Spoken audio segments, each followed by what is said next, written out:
Disclaimer: Fair Use Act, education purpose use only. All rights and image and music clip belong to their prospective owner, and we do not claim ownership. Now watch this, y'all.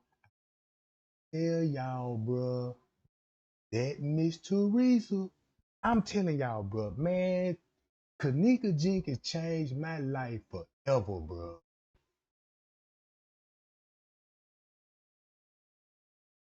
Hold on, y'all.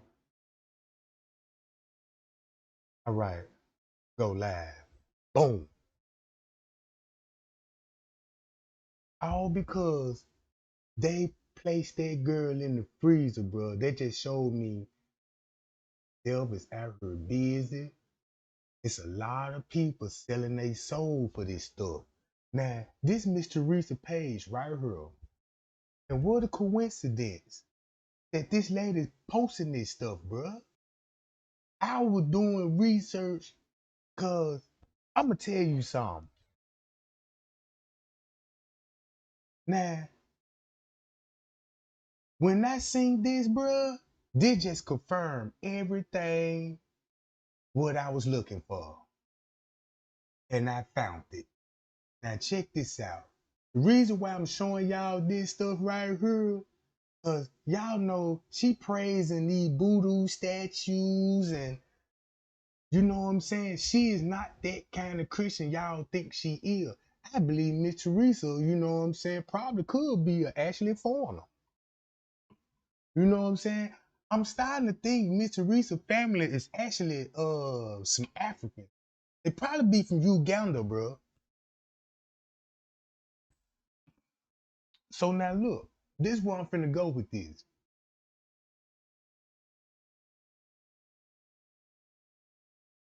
I honestly believe this about the Bible. Everything in the Bible is real. All right. I'm gonna start off with the Adam and Eve, right? Listen to this. Before I even read this is where I'm going with this. Jesus was already murdered. Is people still in this world? Cause you finna read all of this in the Bible. If you take the Jesus story, saying it already happened, and then the devil was like, well, look, I'm finna create my people on this earth. And that's why they got him the picture. And if you go along with that narrative, boy, you finna see why the whole world is screwed. Cause I honestly believe what I'm about to show y'all. Watch this, y'all. All right, everything what you heard about Jesus, it already happened, right? It's already millions of people in Africa, all over the world, right? All over the world. When Lucifer came down here, when he got struck out of heaven, don't this would make sense that God already created the world and created everything, and when he kicked Satan down to the world, and boom, he started forming his own kind on the earth. Now this where it's finna get real interesting. So let's just say, man, when the devil came here, got kicked on the earth, and you know what I'm saying, the man killed Jesus. Just imagine what the world was like when Jesus was actually living this world, bro. And then he had to come at a time when Jesus was on the earth. And so when he came, he had to get rid of Jesus and created his own race, right? Watch this. I'm gonna let's read it, right? Adam and Eve, according to the creation myth, note 1 of the Abrahamic religions. Uh-huh. 1, 2 were the first man and woman. They are central to the belief that humanity is in essence a single family, with everyone descended from a single pair of original ancestors. Uh-huh. 3, they also provide the basis for the doctrines of the fall of man and Uh-huh. original sin, which Yeah. are important beliefs in Christianity, although Yeah. not held in Judaism or Islam. 4. In the book of Genesis of the Yeah. Hebrew Bible, chapters 1 through 5, Now keep this in mind. That's what they was speaking. Hebrew. But according to what they told us, Hebrew supposed to be the first language. It was their language. That's why everything was written in Hebrew Bible. Because if you look at all those writings down in the Egypt walls and all this writing, this mysterious alphabets, everybody can agree them alphabets came from the universe, like somewhere in the universe, from an alien, like, right? So they transformed, they know how to read that stuff. So they came out with the Bible, with the Hebrew Bible. Watch this.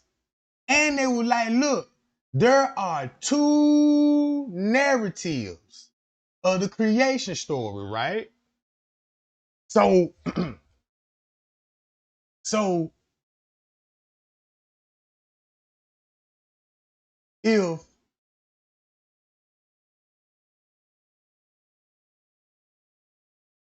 right,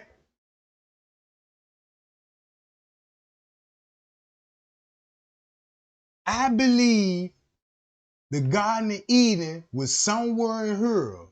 That's why you probably got the Tarzan movie. Cause look, if you watch that Tarzan movie, they the one that was calling us monkeys and apes. Cause you know, when it come to Congo and all this were a lot of those monkeys and stuff, you know, gorillas and all this old stuff. It's common in the Congo. All right. So this what I'm actually thinking, bro. All right. If Satan came down this world, right? They executed Jesus. Now keep this in mind. Jesus supposed to be here getting executed, right? So now let's listen to this. So that means Satan got a plan.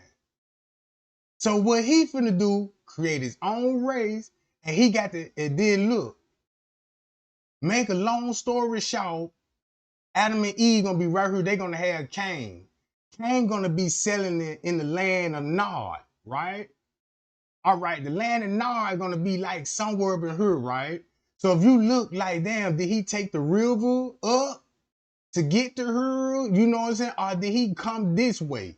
Because they said he went eastern, right? Look, when Cain fled, he went somewhere over here. And once he went there, right? This one finna go with this right here. Cause when Cain fled, God kicked him out to God and he said, I'm gonna put a mark up on your head. This the only race that wears the mark on their heads. So now look,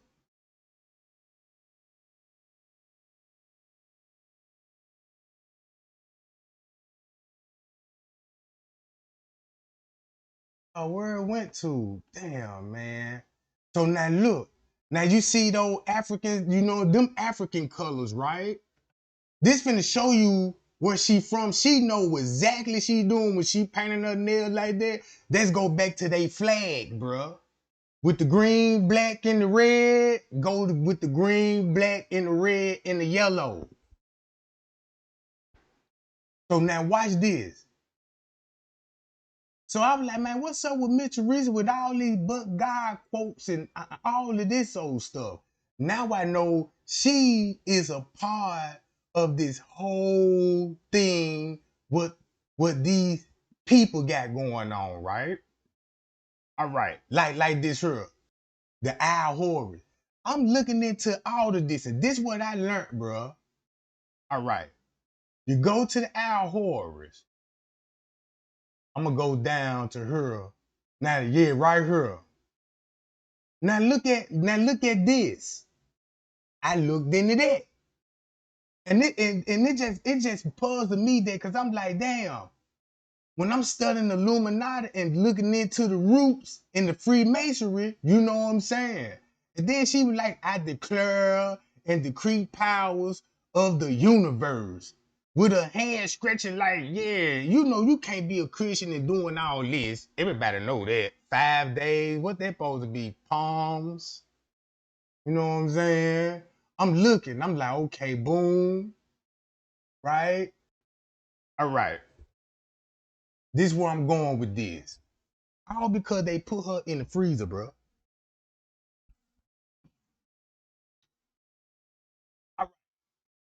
You go to the Adam and Eve story. 5. There are two creation Uh-huh. narratives with two distinct perspectives. In the first, Adam and Eve are not named. Instead, God created humankind in God's image and instructed them to multiply and to be stewards over everything else that God had made. In the second narrative, God fashions Adam from dust and places him in the Garden of Eden. Adam is told that he can eat freely of all the trees in the garden, except for the tree of the knowledge of good and evil. Subsequently, Eve is created from one of Adam's ribs to be his companion. They are innocent and unembarrassed about their nakedness. However, a serpent convinces Eve to eat fruit from the forbidden tree, and she gives some of the fruit to Adam. These acts not only give them additional knowledge, but also give them the ability to conjure negative and destructive concepts such as So, so when the serpent came in, right? Because y'all know when the devil hit the world, he brought 1/3 with him. So he ain't gonna be by himself. So somebody went behind Satan back, right? Check this out. And hollered at Eve, you know what I'm saying? And gave her something. Now, I know they're gonna depict an apple, you know what I'm saying? Because if you really want to go deep, why would they say anything about an apple? Go to an apple and see where it originally landed come from. Then it's gonna make a lot of sense to you.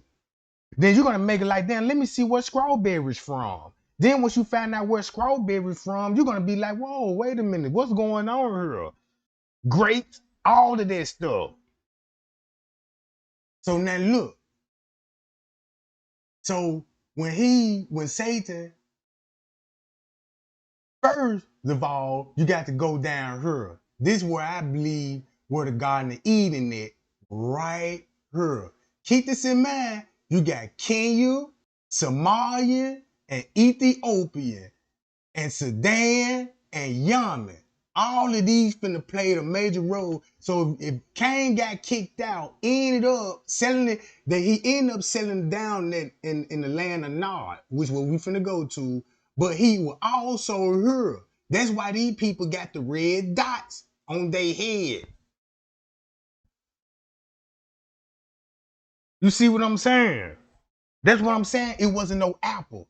It was something else that they gave them. It could have been some drugs, like, you know what I'm saying? It could have been anything. All right. So, so watch this, y'all. shame and evil. Uh-huh. God later curses the serpent and the ground. God prophetically tells the woman and the man what will be the consequences of their sin of disobeying him. Then he banishes them from the Garden of Eden. Neither Adam nor Eve is mentioned elsewhere in the Hebrew scriptures apart from a single listing of Adam in a genealogy in 1 Chronicles 1:1. 5. Suggesting that although their story came to be prefixed to the Jewish story, it has little in common with it. 6. The myth underwent extensive elaboration in later Abrahamic traditions, and it has been extensively analyzed by modern biblical scholars. Interpretations and beliefs regarding Adam and Eve and the story revolving around them vary across religions and sects. For example, the Islamic version of the story holds that Adam and Eve were equally responsible for their sins of hubris, instead of Eve being the first one to be unfaithful. The story of Adam and Eve is often depicted in art, and it has had an important influence in literature and poetry. Hebrew Bible narrative. The creation of Adam depicted on the Sistine Chapel ceiling by Michelangelo, 1508 to 1512. All right, now check this out. Now look. Look at the depiction now. Just think about this. Now, for us black people, we'll swear up and down, man, Adam and Eve were black. And you're gonna have this race like, No, Adam and Eve is white. Like, whoa. Why I gotta be black and why I gotta be white? What's going on here? If you want to know who Cain is and the devil them and what they really look like, look at this image. This is where you get your Santa Claus from, right? You know what I'm saying? Hold up. This is what they all about. They inside of a brain. They inside a not a woman brain, but they inside of a brain. This is what a brain look like. You got God coming, touching Adam on the hand. Adam by himself, right? Okay. This all finna make sense when you find out the devil killed Jesus, murdered him, right? And then he set up shop somewhere over here where the garden is. Cause when it come to Aaron, they're gonna have two locations when you look at the Euphrates River. According to the Bible, this where a Garden of Eve gonna be it, right? If you look at the river system real carefully, the Garden of Eve could be right here where Ethiopia is. So boom. So it would make sense. Boom. Got the garden. They fucked around. You know what I'm saying? And fucked up. He punished Adam and Eve. You know what I'm saying? Cain would tilt in the ground, right? You know Cain tilting the ground, right? So Cain had to be with him and so they had to be tilting the ground somewhere in here.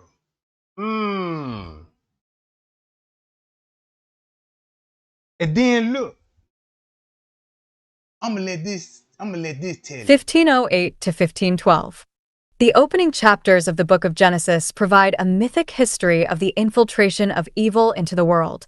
7. God places the first man and woman, Adam and Eve, in his Garden of Eden, whence they are expelled. The first murder follows, and God's decision to destroy the world and save only the righteous Noah and his sons. A new humanity then descends from these and spreads throughout the world. But although Now, the flood did happen. Cause look, now, check this out. Y'all see the Mediterranean Sea? Once upon a time, all of this was up underwater.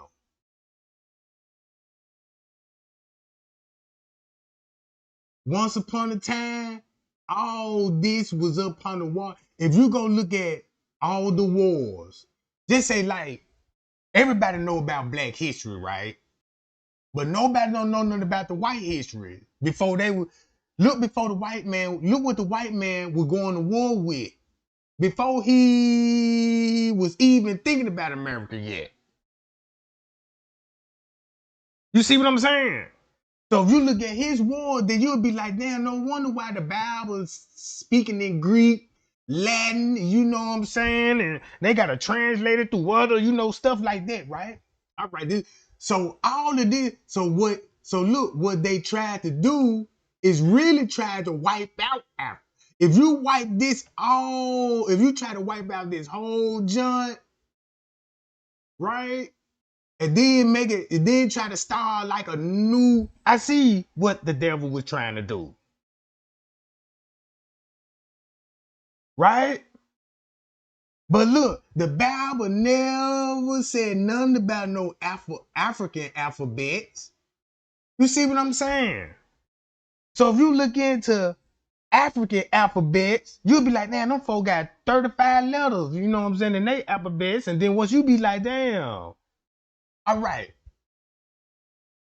So check this out. So Satan's plan didn't work.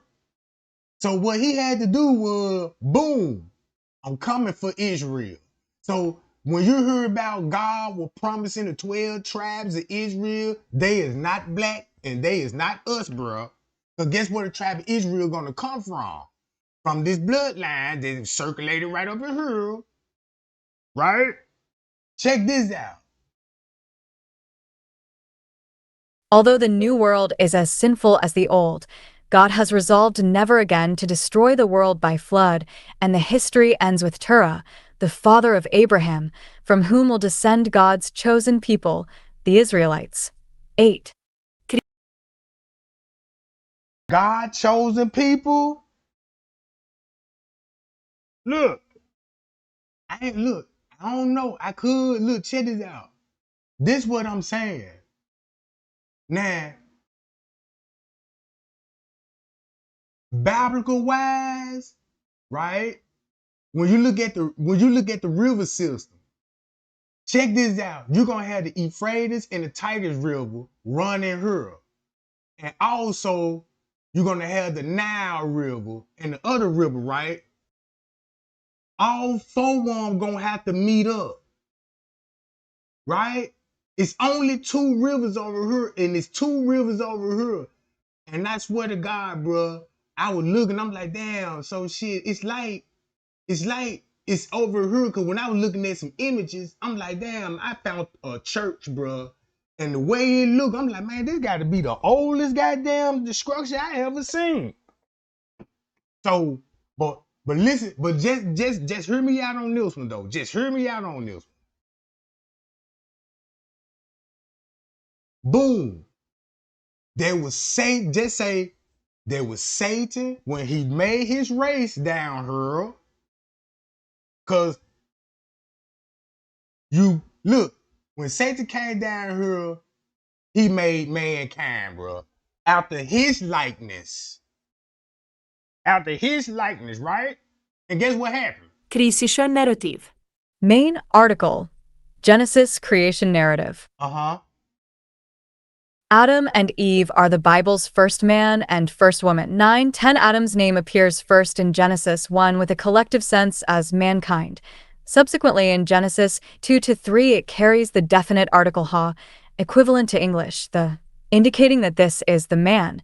9 In these chapters God fashions the man, ha-Adam, from earth, Adama, breathes life into his nostrils, and makes him a caretaker over creation. 9 God next creates for the man an ezer kenegdo, a helper corresponding to him, from his side or rib. 10 The word rib is a pun in Sumerian, as the word ti means both rib and life. 11-12 She is called Isha, woman, because the text says she is formed from Ish, man. 10 The man receives her with joy, and the reader is told that from this moment a man will leave his parents to cling to a woman, the two becoming one flesh. 10 The fall. Main article: Fall of Man. The rebuke of Adam and Eve. Nate Wire, 1740. The first man and woman are in God's Garden of Eden, where all creation is vegetarian and there is no violence. They are permitted to eat the fruits of all the trees except one, the tree of the knowledge of good and evil. The woman is tempted by a talking serpent to eat the forbidden fruit and gives some to the man, who eats also. 10 Contrary to popular myth, she does not beguile the man, who appears to have been present at the encounter with the serpent. 10 God punishes the man with a lifetime of hard labor followed by death, the woman with the pain of childbirth and subordination to her husband, and curses the serpent to crawl on its belly and endure enmity with both man and woman. God then clothes the nakedness of the man and woman, who have become godlike in knowing good and evil, then banishes them from the garden lest they eat the fruit of a second tree, the tree of life, and live forever. 13 Expulsion from Eden. The story continues in Genesis 3 with the expulsion from Eden narrative. A form analysis of Genesis 3 reveals that this portion of the story can be characterized as a parable or wisdom tale in the wisdom tradition. The poetic addresses of the chapter belong to a speculative type of wisdom that questions the paradoxes and harsh realities of life. This characterization is determined by the narrative's format, settings, and the plot. The form of Genesis 3 is also shaped by its vocabulary, making use of various puns and double entendres. 14 The expulsion from Eden narrative begins with a dialogue between the woman and a serpent. 15 Identified in Genesis 3:1-16 as an animal that was more crafty than any other animal made by God, although Genesis does not identify the serpent with Satan. 17. The woman is willing to talk to the serpent and respond to the creature's cynicism by repeating God's prohibition against eating fruit from the tree of knowledge. Genesis 2 verse 17. 18. 19. The woman is lured into dialogue on the serpent's terms, which directly disputes God's command. 20. The serpent assures the woman that God will not let her die if she ate the fruit, and, furthermore, that if she ate the fruit, her eyes would be opened and she would be like God, knowing good and evil. Genesis 3 verse 5. 21. The woman sees that the fruit of the tree of knowledge is good for food. But you know what? Adam gonna be right there while she doing this shit. Satan gonna be, the serpent gonna be right there with, so when you think about Freemasonry, oh man, this finna get good. Cause that's why they wear that little white thing around their pod. Yeah. Food, a delight to the eye, and that it would be desirable to acquire wisdom by eating the fruit. She eats the fruit and gives some to the man. Genesis 3 verse 6. 22. With this the man and woman recognize their own nakedness, and they make loincloths of fig leaves. Genesis 3 verse 7. 23. 24. Adam and Eve in an illuminated manuscript, c. 950. In the next narrative dialogue, God questions the man and the woman. Genesis 3 verses 8 to 13, 25, 15, and God initiates a dialogue by calling out to the man with a rhetorical question designed to consider his wrongdoing. Satan. The man explains that he hid in the garden out of fear because he realized his own nakedness. Genesis 3 verse 10, 26, 27. This is followed by two more rhetorical questions designed to show awareness of a defiance of God's command. The man then points to the woman as the real offender, and he implies that God is responsible for the tragedy because the woman was given to him by God. Genesis 3 verse 12, 28, 29. God challenges the woman to explain herself, and she shifts the blame to the serpent. Genesis 3 verse 13, 30, 31. Divine pronouncement of 3 judgments is then laid against all the culprits. Genesis 3 verses 14 to 19. 32, 15. A judgment oracle and the nature of the crime is first laid upon the serpent, then the woman, and, finally, the man. On the serpent, God places a divine curse. 33. The woman receives penalties that impact her in 2 primary roles. She shall experience pangs during childbearing, pain during childbirth, and while she shall desire her husband, he will rule over her. 34.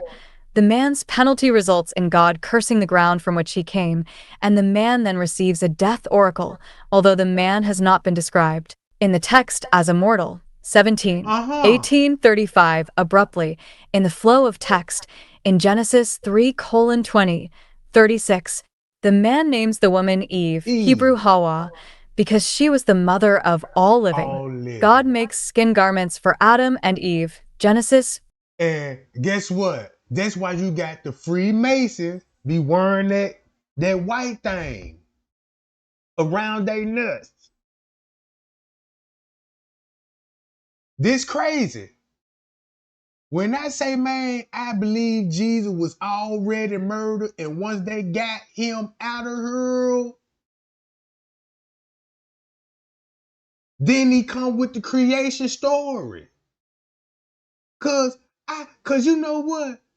When you go back to some Africans, people, to some old Africans, you know what I'm saying? They'll tell you like, damn.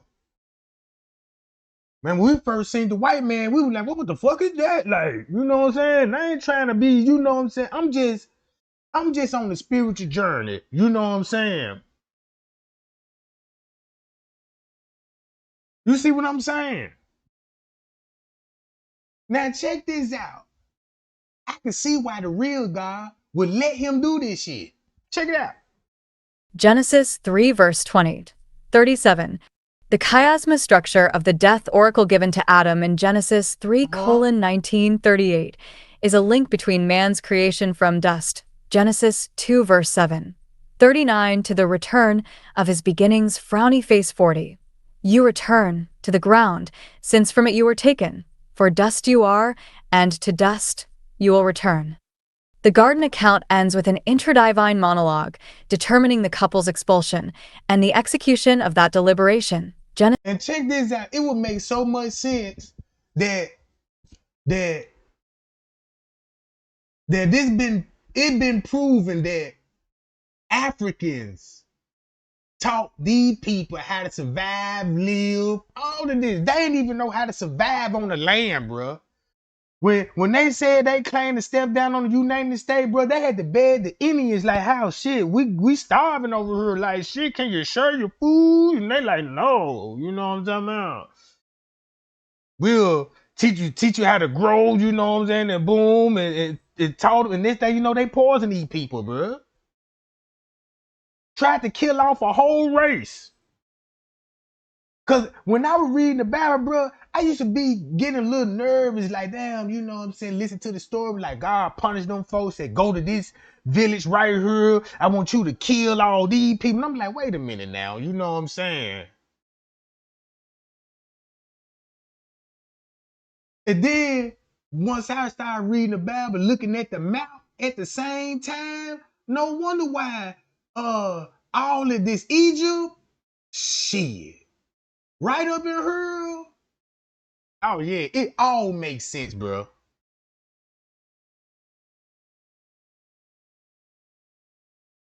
Genesis 3 verses 22 to 24. Appreciate the 41, lights too, y'all. 15. The reason given for the expulsion was to prevent the man from eating from the tree of life and becoming immortal. Behold, the man is become as one of us, to know good and evil. And now, So that means if they bit the fruit before she bit it, whatever it was, did they have sex before she bit it? Cause I would have a big problem if she would have bit and took whatever he gave her, and now she know good and evil and still choose to lay down. Got me thinking now. You see what I'm saying? They just like, how would you didn't know nothing about good or evil, right? Which you know what I'm talking about. But when I was growing up, I naturally knew shit what good and evil was. You know what I'm talking about? You ain't even had to teach me that. That just naturally came with it. When I was a kid, I don't even think nobody preached God to me yet, and I already knew God. Like, you know what I'm saying? But watch this.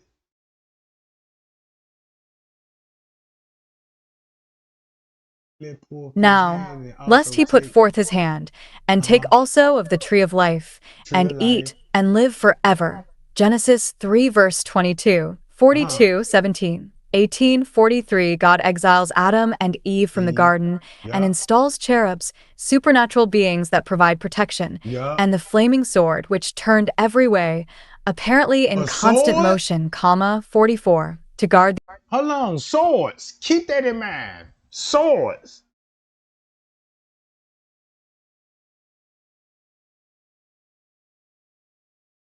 the entrance. Genesis 3 verse 24, 45, 46. Offspring. Main article, Genealogies of Genesis. All right. Genesis 4 narrates life outside the garden, including the Okay. birth of Adam and Eve's first children, Cain and Abel, and the story of the first murder. So when when Adam got kicked out the garden, right? If I say the Garden of Eden could be right here, or it could be right here. Ooh, where did they went to? If you got the Garden of Eden right here, right? The reason why I'm telling you about these two locations, because you could ask two other people. You go watch videos on this stuff. You know what I'm saying? Some gonna point it right here, and some gonna point it right here. I even seen videos like, yeah, let's go to the Frater River, you know what I'm saying? And this person here was in this area. It made so much sense. So what I'm basically saying is this. If they got kicked out the garden, they got to get kicked out from this location or from this location. So, so where's you gonna sell it at? Right? Where was Cain when he got kicked? Because Cain finna lead the land, right? All right, watch this. This all finna make so much sense, bro. Murder. A third son, Seth, is Yep, born yep, to Adam and Eve, and yep, Adam had other sons and daughters. Genesis yep. 5 verse 4. 47 Genesis 5 lists Adam's descendants from Seth to Noah with their ages Noah. at the birth of their first sons and their ages at death. Uh-huh. Adam's age at death is given as 930 years. 930 years. Right? You know what I believe? I don't believe them folks were actually living 930 years old now. What do a 930-year-old person look like? If it was, now you got to calculate 930 years. So then when you look at the real lifespan, right? You know what I'm saying? You would be like, oh, I see the number games. You try to stretch it out. So when you say, yeah, you had this 900 years and all this, you covering up, you actually covering up the murder. By like, yeah, let me spread it out like boom. Make these people like, yeah, these people live a whole century. You see what I'm saying? See, I told y'all, some people gonna agree with this shit, like, yeah, man. Man, now, Trey Gang, that John that John's in Africa. And I'm like, okay, this is what I looked into. I actually looked into it. And I said, man, I promise you, I found it right up in here somewhere. And it's like I could never find it again. You know what I'm saying?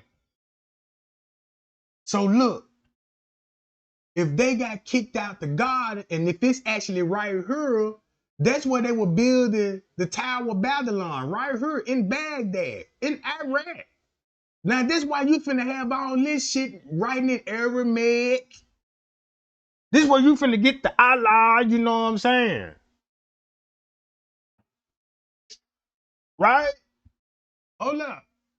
Check the genealogy out and watch how Cain finna get kicked out the God. I mean, out the selling the land of Nod. 930 years.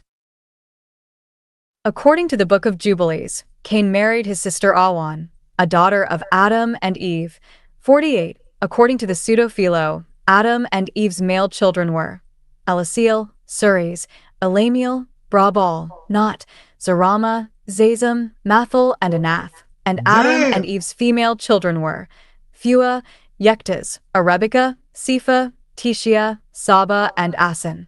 Whoa! They naming all these kids? Wait a minute now.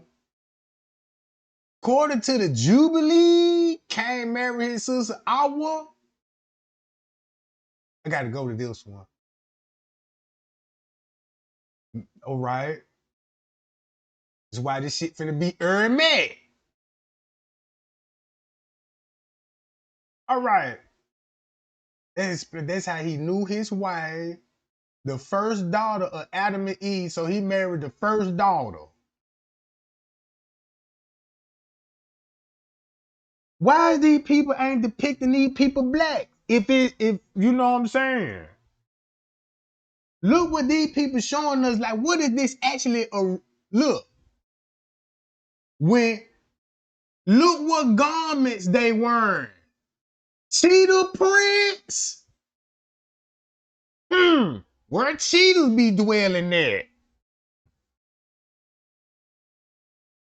Then the book said, hey man, you around all these creatures and animals and everything. Where are they gonna be at then?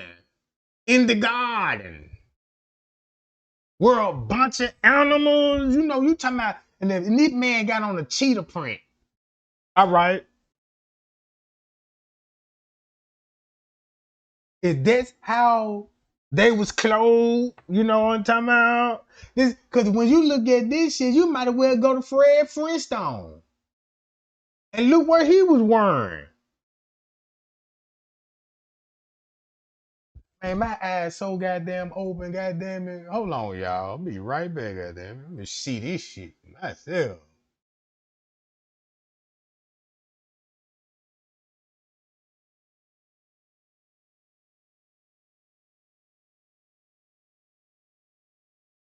Man, stop the fight, bro.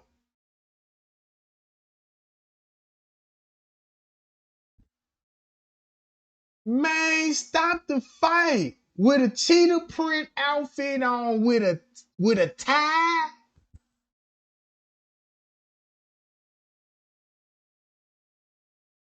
Oh, look, when check this out. Y'all see this hair? Remember that hair color. You got the blonde hair. You got the auburn hair, right? Then you got, the blue eyes, right? I'm just putting all this stuff out there, right? Check this out. When you go back to Esau and Jacob, hold on, watch this now. So, twin sisters of Cain. Twin sister was the oldest daughter of Adam and Eve, the first woman to be born naturally, and gave a different names such as the homeless Cain and his family wandering. They was travelers, bro. They don't have a set land.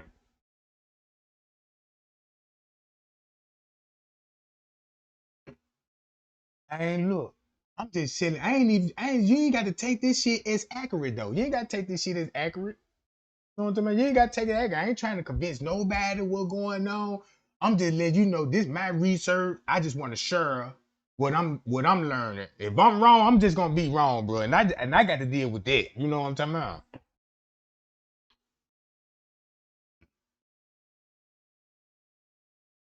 Now watch this. I gotta get into this. So, you know what I'm saying? All right, let me go back to this. Did it stop it? I guess it stopped it. All right, right here. Let's go to this. Let's read this out loud, right? All right. The primeval history forms the Uh-huh. opening chapters of the Torah, the 5 books The making up the Torah. history of the origins of Israel. Israel. This achieved something like its current form in the 5th century BCE, 50, What? but Genesis 1 to 11 shows little relationship to the rest of the Bible. Frowny face 51, for example, the names of its characters and its geography. Adam, man and Eve, life, the land of Nod, wandering, and so on, are symbolic rather than real. 52, and almost none of the persons, places, and stories mentioned in it are ever met anywhere else. 52. This has led scholars to suppose that the history forms a late composition attached to Genesis and the Pentateuch to serve as an introduction. What? 53. Just how late is a subject for debate. At one extreme are those who see it as a product of the Hellenistic period, in which case it cannot be earlier than the first decades of the 4th century BCE. Wink with a frown. 54. On the other hand, the Yahweh source has been dated by some scholars, notably John Van Seters, to the exilic pre-Persian period, the 6th century BCE, precisely because the primeval history contains so much Babylonian influence in the form of myth. What? 55. Note 2. The primeval history draws on 2 distinct sources, the priestly source and what is sometimes called the Yahweh source and sometimes simply the non-priestly. For the purpose of discussing Adam and Eve in the book of Genesis, the terms non-priestly and Yahwist can be regarded as interchangeable. 56. Abrahamic traditions. Judaism. For the Jewish weekly Torah portion, see Bereshit, Parsha, section 3rd reading, and Bereshit, Parsha, section 4th reading. It was also recognized in ancient Judaism that there are two distinct accounts for the creation of man. The first account says male and female God created them, implying simultaneous creation, whereas the second account states that God created Eve subsequent to the creation of Adam. The Midrash Rabbah, Genesis 8:1 reconciled the two by stating that Genesis 1, male and female, he created them, indicates that God originally created Adam as a hermaphrodite, 57 bodily and spiritually both male and female, before creating the separate beings of Adam and Eve. Other rabbis suggested that Eve and the woman of the first account were two separate individuals, the first being identified as Lilith, a figure elsewhere described as a night demon. According to traditional Jewish belief, Adam and Eve are buried in the cave of Machpelah in Hebron. In Genesis 2 verse I gotta stop it right there. Did they say they buried them in a cave?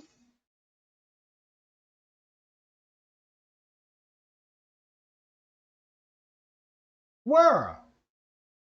Let's see. Oh, golly.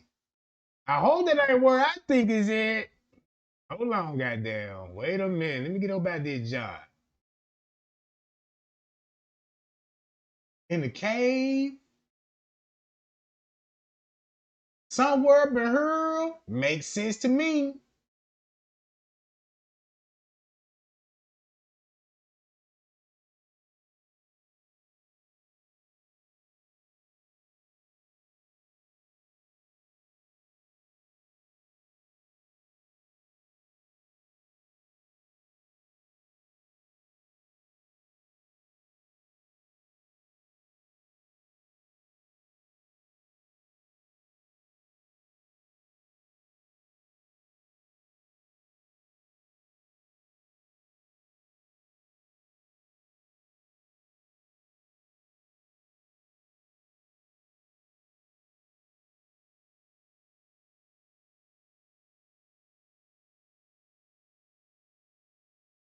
Woo!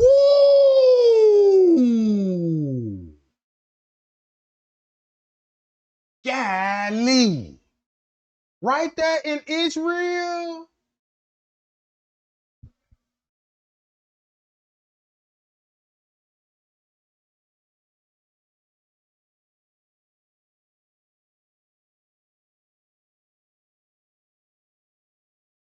Look,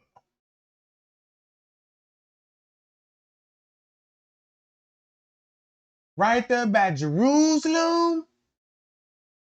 Adam and Eve, I ain't know that part. Now, I ain't know they had a cave up right up. Well, I know about caves. No wonder why this. Ooh, where they, Jesus got hung. Y'all know what Jesus, you know what I'm saying? This right. That's why all these wars going on. Hold on, goddamn it.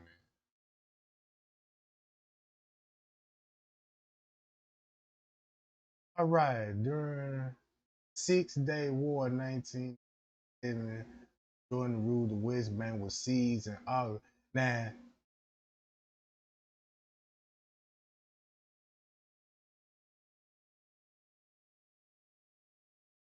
oh look, this just changed the whole game for me.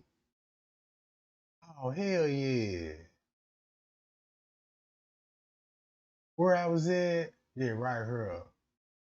According to the Jewish belief, Adam and Eve are buried in a cave.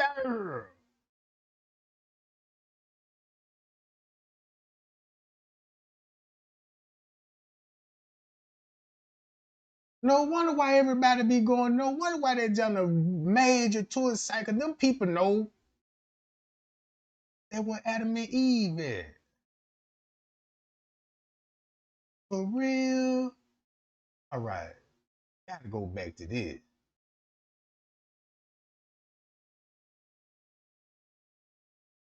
In Genesis 2 verse 7, God breathes into the man's nostrils and he becomes Nefesh Haya, signifying something like the English word being, In the sense of a corporeal body capable of life, the concept of a soul in the modern sense did not exist in Hebrew thought until around the 2nd century BC, when the idea What? When I asked Google, like, when Jesus was born, they say he was born in the 1st century. I said, the 1st century, the year one? Like, yep. So that means, if this year 2026, that means that was 2,600 years ago when he died then, right? Yep, that's accurate, Trey Gang. I said, damn, that's 2,600 years ago then. I mean, that's 200, you know what I'm saying? That's 2,000 years ago, bro.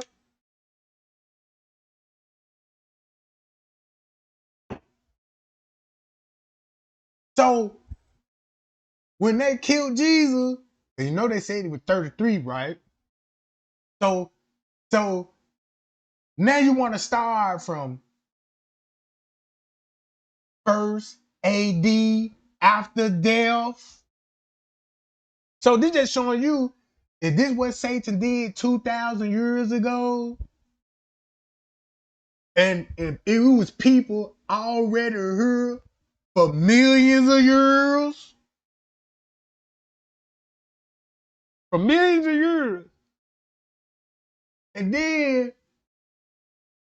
right,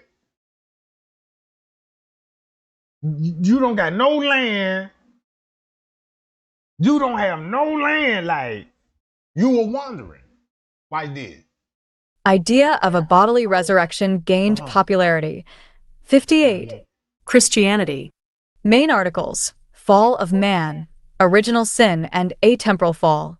Adam, Eve, and the female serpent, often identified as Lilith, at the entrance to Notre Dame Cathedral in Paris. The female serpent, the female serpent is identified as Lilith. So wait a minute.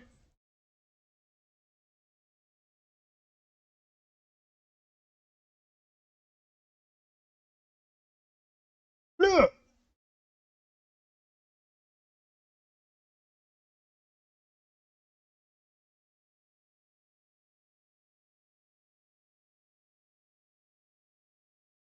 she eating, giving the man the apple.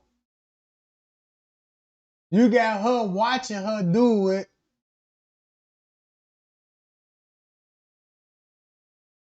Then you got the snake going up. Oh, there go the female snake in the tree. This the tree, and it's the feet. Oh man, don't tell me it was a female. That sounds like the snake was a female then.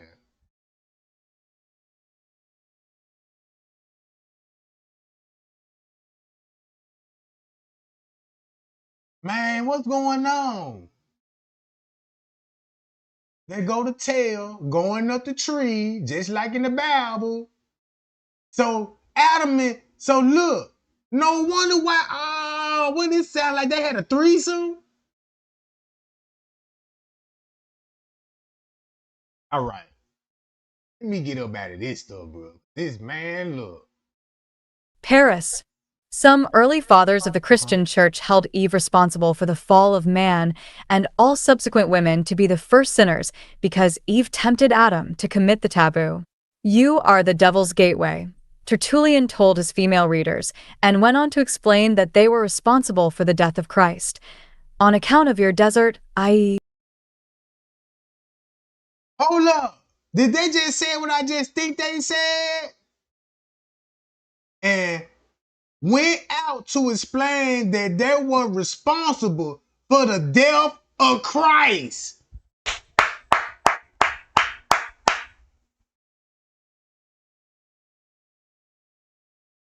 So if Trey Gang said, man, I believe they already murdered Jesus and Satan created his own bloodline, bruh. And what a coincidence.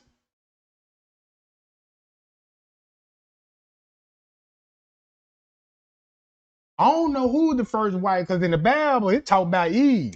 Other Bibles say Lilith. You know what I'm saying? So that's one, you know what I'm saying, thing that we need to find out. Like, damn, what's really going on? Because you know, you can read this Bible, he'll say Lilith, then he'll say Eve, Earl. They make it Adam like, yeah, man, I've been tricked. My girl cheated on me. Yeah, cheated on you? Yep. With who? But it wasn't actually no cheating. It's looked like they were taking some drugs, and Adam got two bras, bro. That what it looked like to me. If the female is a snake, that's why she would be tempting her. Boom, look, you know what I'm saying, girl, little bam, and he just sitting on the side like, give me some of that.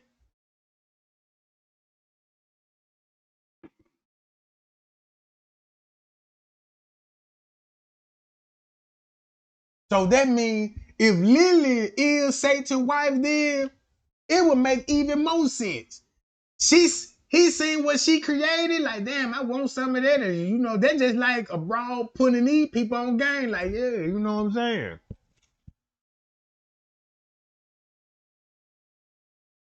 So now watch this. i.e., punishment for sin, that is death. Even the Son of God had to die. Told you. 59 in 1486. The Dominicans Kramer and Sprenger used similar tracts in Malleus Maleficarum, Hammer of Witches, to justify the persecution of witches. Medieval Christian art often depicted the Edenic serpent as a woman, often identified as Lilith, thus Uh-huh. both emphasizing the serpent's seductiveness as well as its relationship to Eve. Several Whoa. early church fathers, including Clement of Alexandria and Eusebius of Caesarea, interpreted the Hebrew Hiva as not only the name of Eve, but in its aspirated form as female serpent. Damn. Based on the Christian doctrine of the fall of man came the doctrine of original sin. Saint Augustine of Hippo, 354 to 430, working with the Epistle to the Romans, interpreted the Apostle Paul as having said that Adam's sin was hereditary. Death passed upon, i.e., spread to all men because of Adam, in whom all sinned. Romans 5:12, 60. Original sin became a concept that man is born into a condition of sinfulness and must await redemption. This doctrine became a cornerstone of the Western Christian theological tradition, which, however, Yeah. not shared by Judaism or the Orthodox churches. Right. Over the centuries, a system of unique Christian beliefs had developed from these doctrines. Yeah. Baptism became understood as a washing away of the stain of hereditary sin in many churches, Yeah. although its original symbolism was apparently rebirth. Additionally, Rebirthed it. the serpent that tempted Eve was interpreted to have been Satan, or that Satan was using a serpent as a mouthpiece, although there is no mention of this identification in the Torah, and it is not held in Judaism. Well, what do you call this then?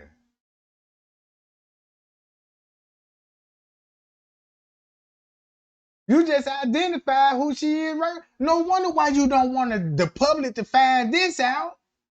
Because once the public find this out, I swear to God, you'll be like, man, they already murdered Jesus, bro. They already murdered the man, and now they got to come with the Bible, right? And give you the story. But, damn, this shit crazy. Judaism. As well as developing the theology of the protoplasts, the medieval church also expanded the historical narrative in a vast tradition of Adam books, which add detail to the fall and tell of their life after the expulsion from Eden. These are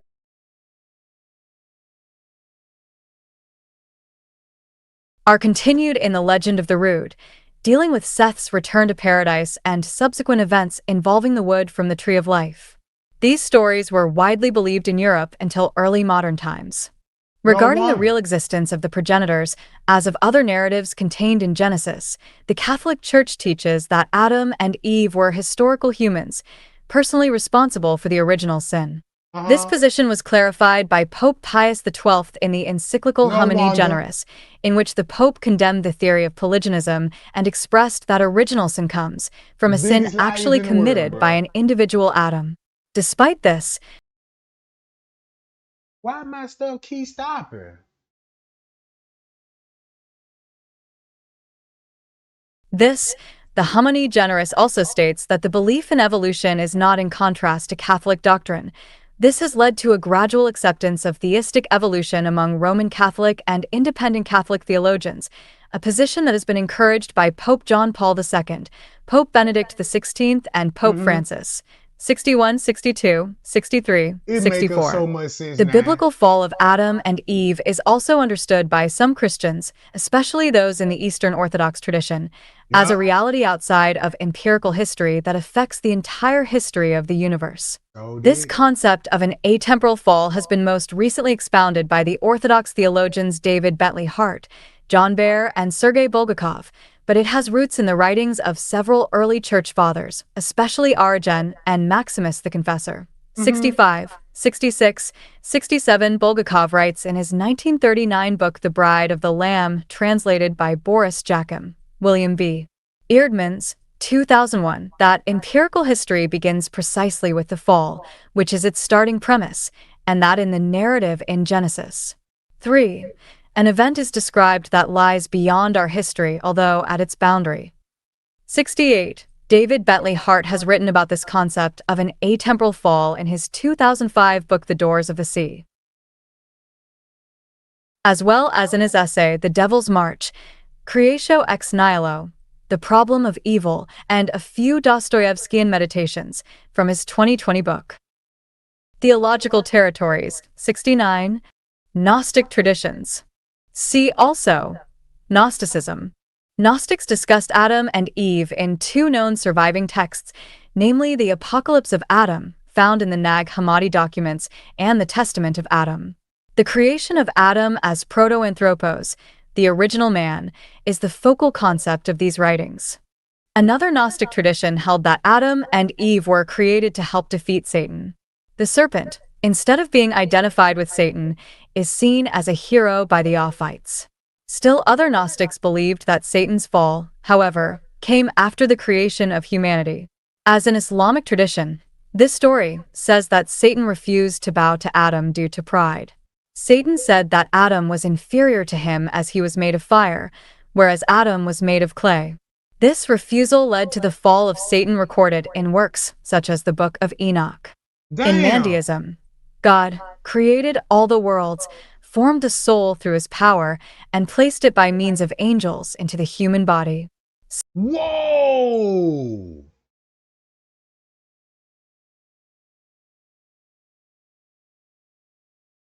So, he created Adam and Eve, the first man and woman. 70. Islam. Main article, Biblical Narratives and the Quran section Adam and Eve, Adame Adam and Hawa Hawa. Painting from Manafi al-Hayawan, The Useful Animals, depicting Adam and Eve. From Moraga in Iran, 1294-99. In Islam, Adam, Arabic, Idamu, whose role is being the father of humanity, is looked. So basically what I'm getting, since Lucifer came down here, so everybody gonna depict after their own likeness, right? So that when it comes to the Arabs, they're gonna depict them in their kind. You go to the Catholic Church, you're gonna get, you know what I'm saying, the Jesus we all see on the wall and stuff, right? This shit crazy. Look. Looked upon by Muslims with reverence. Eve, Arabic, is the mother of humanity. 71. The creation of Adam and Eve is referred to in the Quran. Let's go to the Although Quran. different Quranic interpreters give different views on the actual creation story, Quran, Surat Al-Nisa. Now check this out. Now look what they finna say about the Garden of Eden and all this old stuff. Al-Nisa, verse 1.72. In Al-Kami's Tafsir on the Garden of Eden, such a place was not entirely earthly. According to the Quran, both Adam and Eve ate the forbidden fruit in a heavenly Eden. As a result, they were both sent down to earth as God's representatives. Each person was sent to a mountain peak, Adam on Al-Safa and Eve on Al-Marwa. In this Islamic tradition, Adam wept for 40 days until he repented, after which God sent down the black stone, teaching him the Hajj. According to a prophetic hadith, Adam and Eve reunited in the plain of Arafat, near Mecca, 73. They had multiple children, particularly Cabal and Habel. 74. There is also a legend of a younger son, named Rocael, who created a palace and sepulchre containing autonomous statues that lived out the lives of men so realistically they were mistaken for having souls. Whoa! Boy, once you go to all, man, look, it would make sense if you go to the burial site. It would make sense. There go Israel right there. Iraq is right there.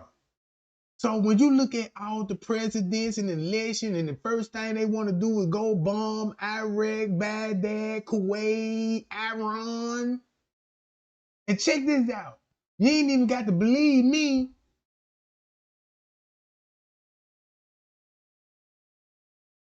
They said this is the Gulf of Aden. But if you change it to an E, it would be like, damn, the, you know what I'm saying? It's got to be somewhere over here, bro. There you go. What you say? Satan Cain came from the tribe of Dan. Uh-oh. This one finna expose the 12 tribes of Israel. Cause man, I swear to God, I realize they ain't black, bro. I used to think they were black. I think in Hebrew is a black language. No, it ain't no black language, bro. Look, watch this. The man said he created statues that outlive lives of men so realistic they was mistaken for having souls. You gotta see this shit. Souls. 75. The concept of original sin does not exist in Islam because, according to Islam, Adam and Eve were forgiven by God. When God orders the angels to bow to Adam, Iblis questioned, "Why should I bow to man? I am made of pure fire, and he is made of soil." 76. The liberal movements within Islam have viewed God's commanding the angels to bow before Adam as an exaltation of humanity and as a means of supporting human rights. Others view it as an act of showing Adam that the biggest enemy of humans on earth will be their ego. 77. In Swahili literature, Eve ate from the forbidden tree, thus causing her expulsion after being tempted by Iblis. Thereupon, Adam heroically eats the forbidden fruit in order to follow Eve and protect her on earth. 78. Baha'i Faith. In the Baha'i Faith, Adam is regarded as the first manifestation of God. Historicity.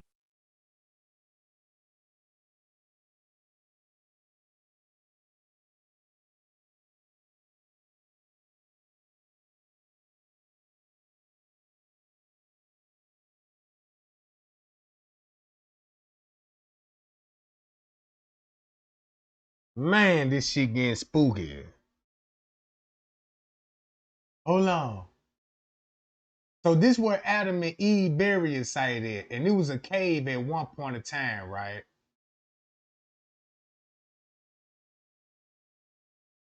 Right.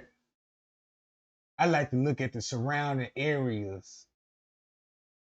Cause this Jesus hood, this Jesus city, right? No wonder why you got all these.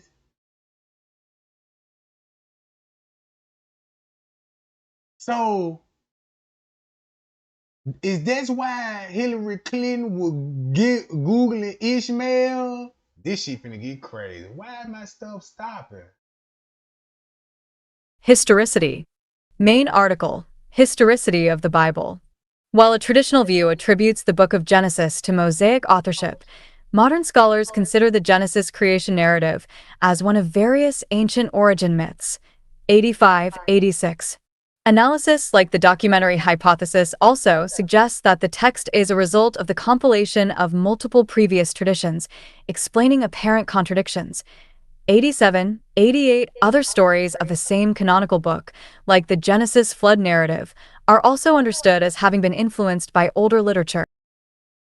Now, when I'm looking at this, that's a female. A female with red hair. With titties. a snake. That's Adam and Eve right here. So she was tempting her. Now, why these people depicting the snake is a female? Because you ask the average person, they'll be like, yeah, man, I believe there was Satan. And yeah, everybody say Satan a man, you know what I'm talking about? Hold on.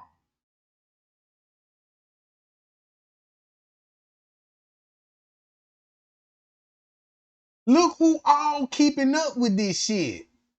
Children of Eden. It's a musical, it's lyrical, you know what I'm saying? It's a book, you know what I'm saying? The music is based on the book of Genesis about the acts of telling the story about Adam and Eve, you know what I'm saying? All that old shit, blah, blah, blah, blah, blah, blah. Man, look at the images.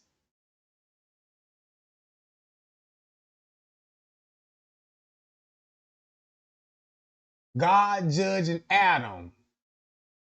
They know the truth, bruh.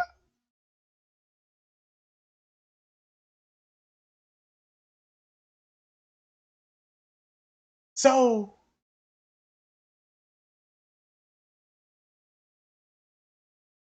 Adam and Eve had a threesome with another female, and Satan didn't like that, and they were taking drugs.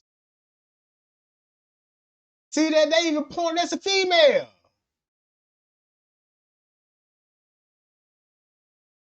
So this what they depicted Satan would look like, pointing at the tree, then Adam like, this the woman you gave me, you know what I'm saying? And she like, but the snake right here.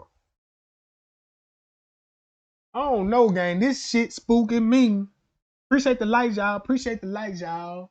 I'm glad that y'all thought me your boy up. All right. Boom. You see that? They in the woods. Don't this look like they in the jungle, bro? That we call the jungle?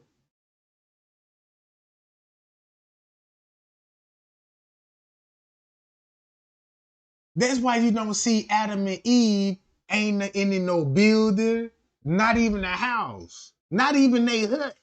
You don't see none of that stuff, right? Okay. So they all told us in plain sight, hey, you know it was a boom, boom, boom. Right? Now look, now you see how it is? Boom, here we go. Cause this why Ethiopia. I feel like Ethiopia knew what was going on, right? Cause everybody gonna now you got Adam and Eve depicted in Ethiopian with afros and beard. Then you got the white man. Then you got the aberrant depiction. Woo, man.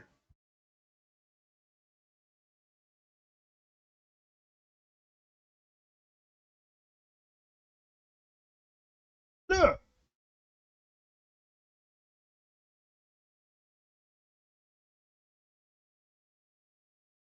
that's the female giving it to him. It could have been a pill, bro, because you know pills did exist. That's all they did.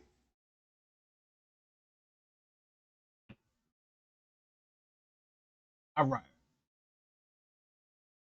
Let me get out of this, and I want to go.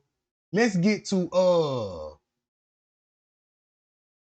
Fred Flintstone. Not Fred Flintstone, but Kane. So when I went to Kane, right, this is where I had to go to. The mark on the forehead. This the only race that got a mark on their forehead and they required to wear it. So when Kane got kicked out the God, bro, what do Kane look just like him? These people? I don't know. But when I looked into it, I said, oh, once you go back to be like, oh, now I see this now. Not only this, but when you go to this shit, bro, Look how, man, y'all think these people, man, this Hindu and this Buddhism,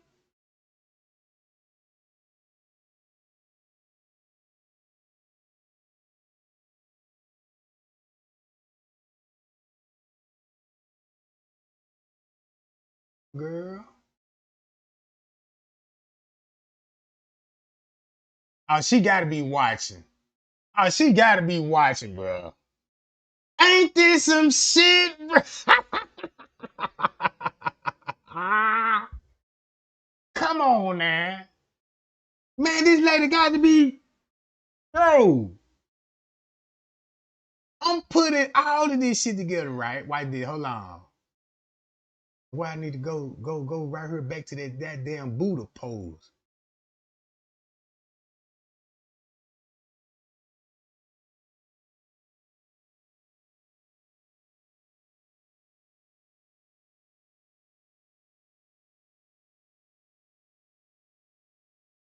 This finna make sense. Uh-oh. Look, what you said, Mitch, I declare and decree the powers of the universe. The powers of the universe. Green, green, red, red. All right, I know these color. I want to know what's that going on. But let me scroll down here, right? See what you really talking about this but God stuff.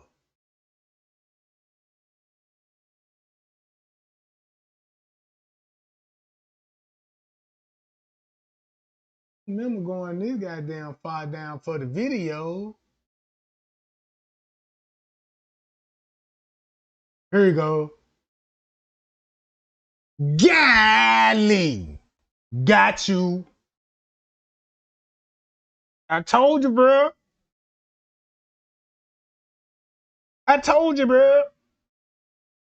See, I'm trying to show the world, like, man, look, I'm tracing back some real stuff here. And this shit on Mr. Reese's page, then I'm like, I'm looking for Kane. You know what I'm saying? I know about the beast, the mark and shit. So I'm like, Kane came here at some point of time, bro, and came up with Buddhism. I won't even be surprised that's what Kane looked like. It would make sense to build statues of what you actually look like. And a statue will outlong live you, because your statue, they say you could dead. Everybody gonna remember that goddamn statue come all over the world and see this shit. Now I see why they all coming over the world and you know what I'm saying?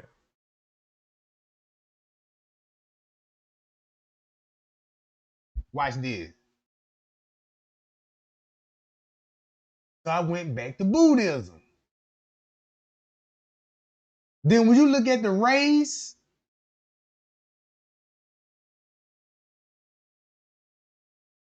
guess where else I found out that we been knowing? Y'all used to think Prince Kane was a Mexican. Prince Kane not a Mexican, bro. Check this out. I swear to God.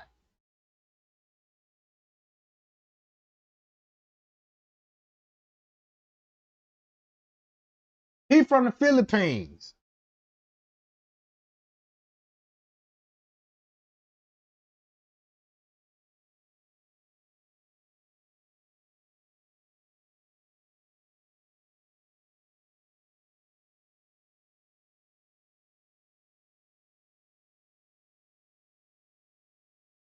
Hold on.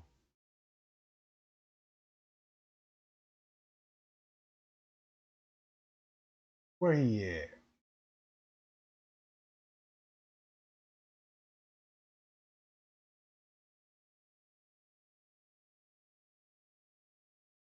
Fuck it.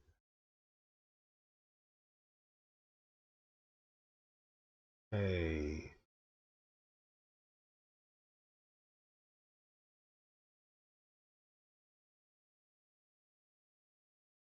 Look.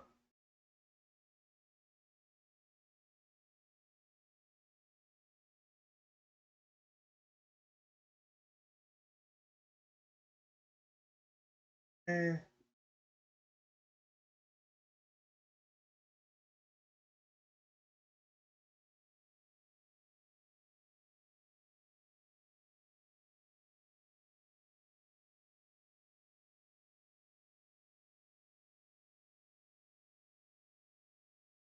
Do I got a good picture of Friends Cave, a thumbnail or something?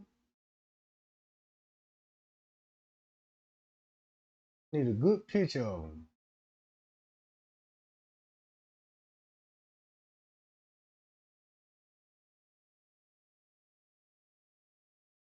Let me go to this video right here.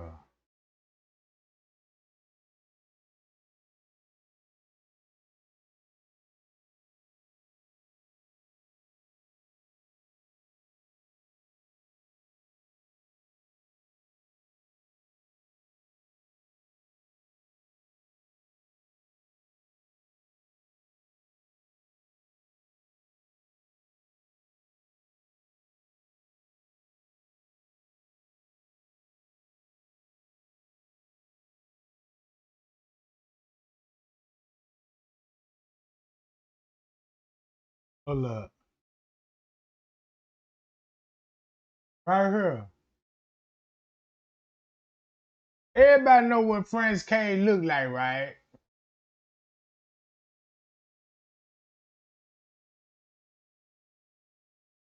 I need to get a good look. I need to get a good look at it. Damn, man. Kanika Jenkins, the security guard.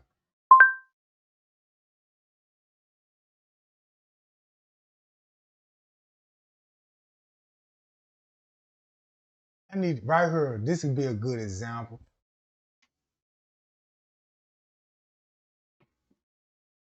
Watch this. When they were telling where Friends Cave was at,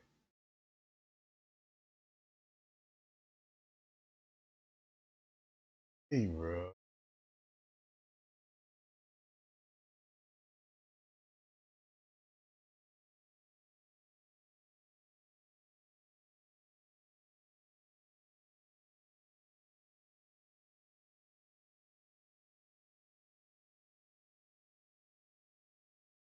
Damn, I can't get a clear picture of them. But everybody know what Friends Cave supposed to look like, right? That man look just like these people. Just like these people, bro. Then when you look at all these races, you're gonna be like, okay, it make a whole lot of sense when you go to Mitchell and look at the surveillance footage now, and you're gonna look at it and be like, damn, these people working for the hotel. It just one Friends Cave in that John, man, that look. So when they said Cain, you know what I'm saying, where Cain went to? He came in this area and then he was dwelling. Ooh-wee. Look. You got the Hindu, right? Check this out. What they say is a umbrella term for a range of Indian religion and spiritual tradition. Did Mitchell Reese say anything about an umbrella? Let's see. She better not say nothing about no umbrella, but God, no, this ain't it, you know. And what is the Tesla code? We don't give a fuck about none of that. It's not black versus white, it's black versus racism. Stop all that old shit, you know. I know I seen that post. You know what I'm talking about? I know I seen that post.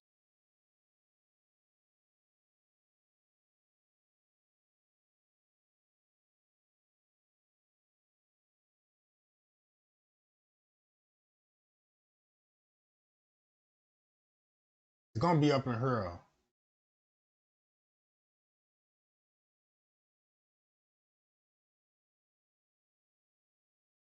Got that Al Horus. Please let me find that goddamn post about that umbrella post.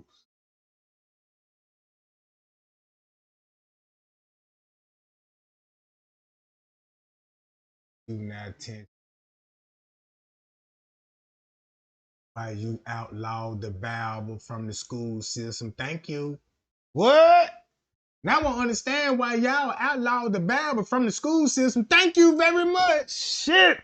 What that mean? You glad? Invest in the umbrella insurance policy.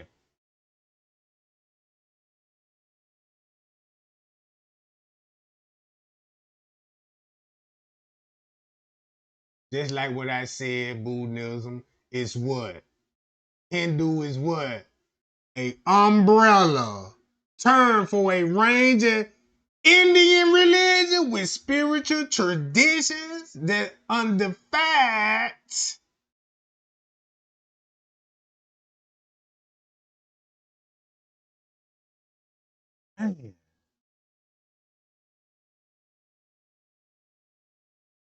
cosmetic or apology on this job.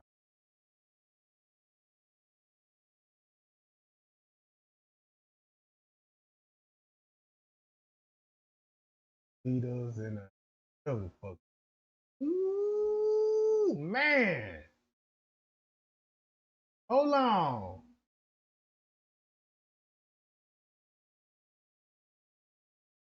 It's making sense to me now. Hmm. Makes sense to me now.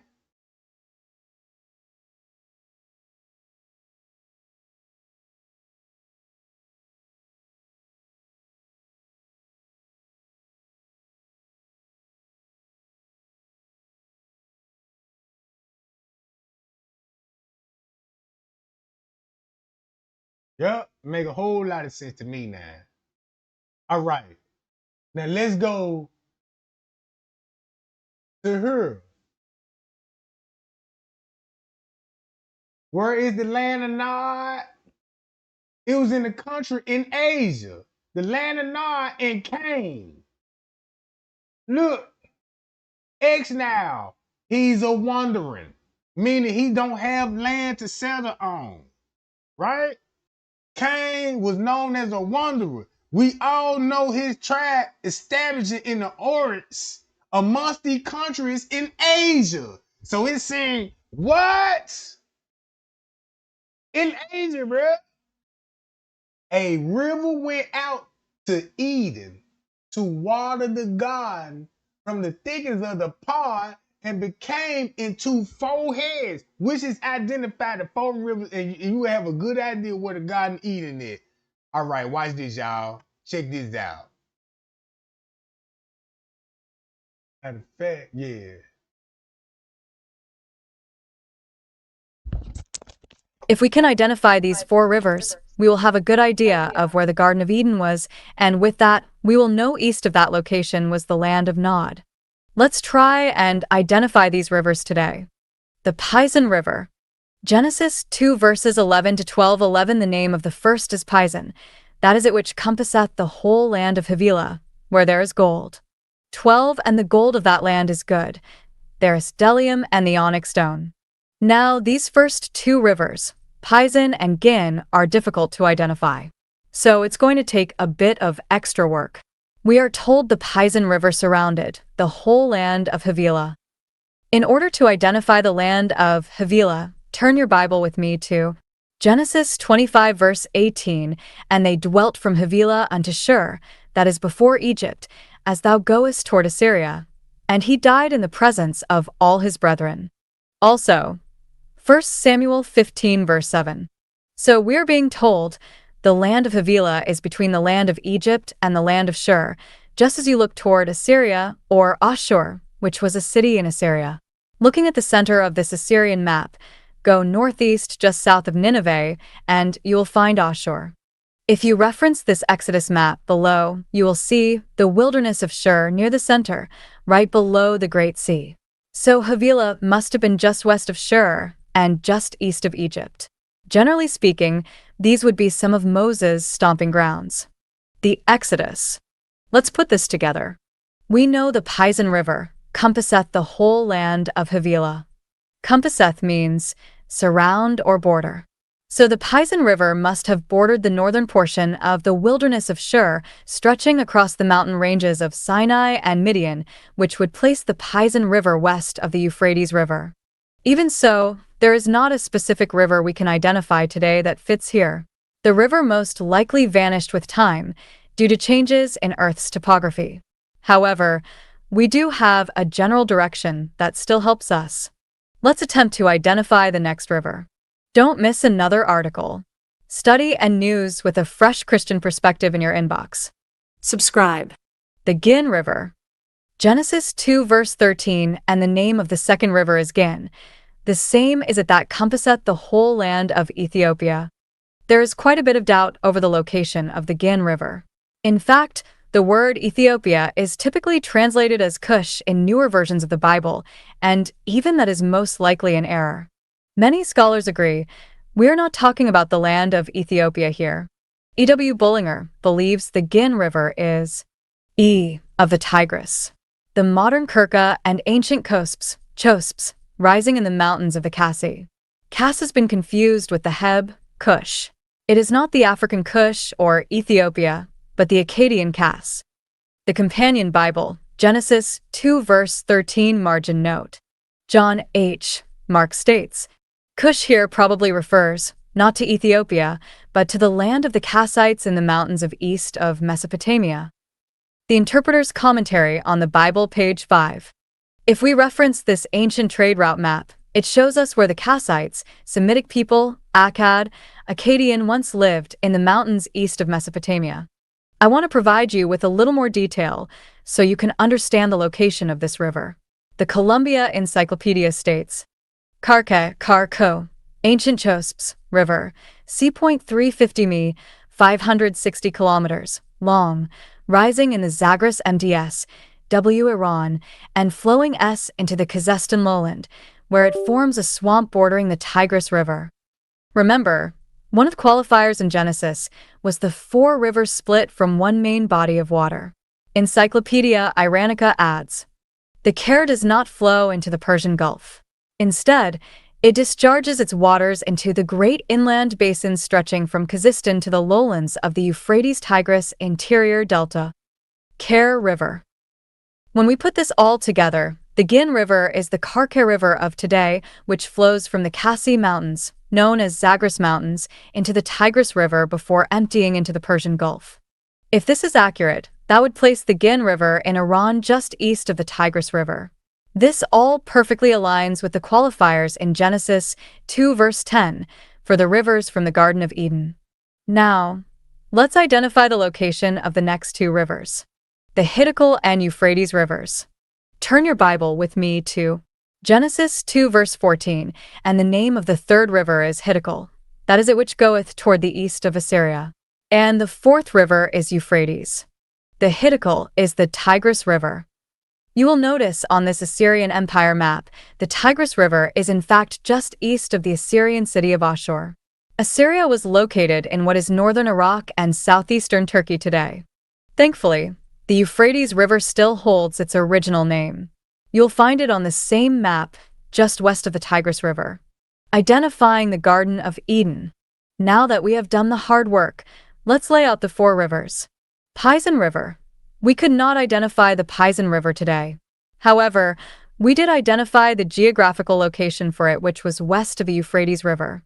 Gin River. We identified the Gin River as the Karka River that is located in Iran today.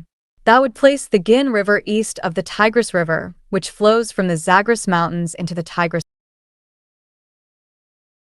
Now this goes back to what I said. When I told y'all, hey, the Garden of Eden could be possibly be here, or possibly be here when they call Iran and Iraq today. This is what I'm getting at. If you look at the Cain narrative and where he was selling in there, then they were building the Temple of Babylon, you know what I'm saying? All of this. This is how Freemason finna get started, right? So where they talking about gonna be right up in here. They saying the Garden of Eden supposed to be right in here somewhere. Right? Because they said the river, Euphrates, don't you know this, the Tigris River and the Euphrates River, all of them gonna have to meet up. And if you go to the river system down here, you'll be like, damn. So it's like the Iranians want to say, you know, now you'll see the beef between United States and Iran. when they were going to war, they were actually bombing historical sites like Baghdad, right?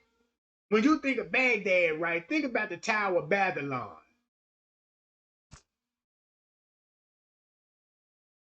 right? Hold on. You got Egypt right here. All of this finna play a role with the pyramids. You got Egypt right here, Adam and Eve in this cave. Then they said when Cain, when they fled out of God, Cain fled eastward. And that's how he gonna have all these people with the mark on the forehead. And it go back to Buddhism. Whoa. Now we go back to Buddhism, right? Check this out. You got Adam and Eve. They said the garden is right here. So let's look at it like this here. The Garden of Eden will be right up in here then. And it's gonna meet with the, you know what I'm saying, with the other river. So they said the Garden of Eden is right here. That's where you get Kuwait. Go look at the Kuwait bombing, the Iran bombing, the Afghanistan bombing, and the Pakistan bombing. We all witnessing Saudi wars, and we thinking it's about the oil, you know what I'm saying? But it's also a religious war too. All right. Now you got this. So now you like, okay, if Cain fled her and then and everybody wearing the mark on their head when they come to this race, right?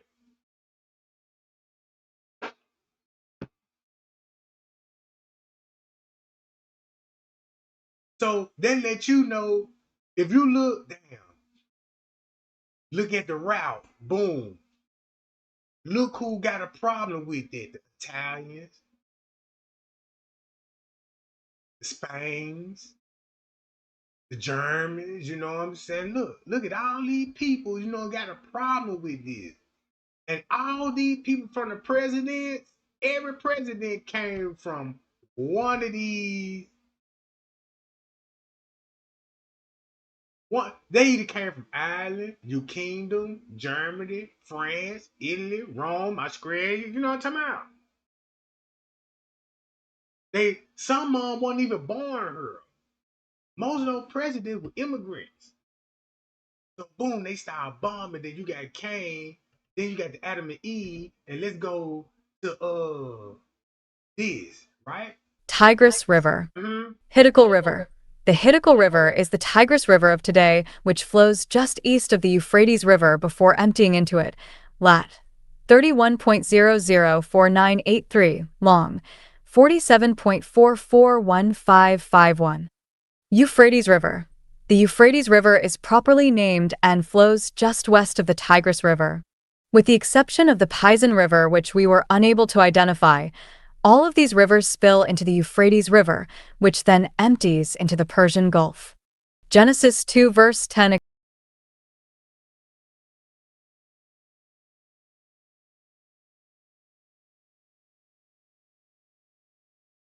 Did they say Persian Gulf, right? Let me stop this and go to her.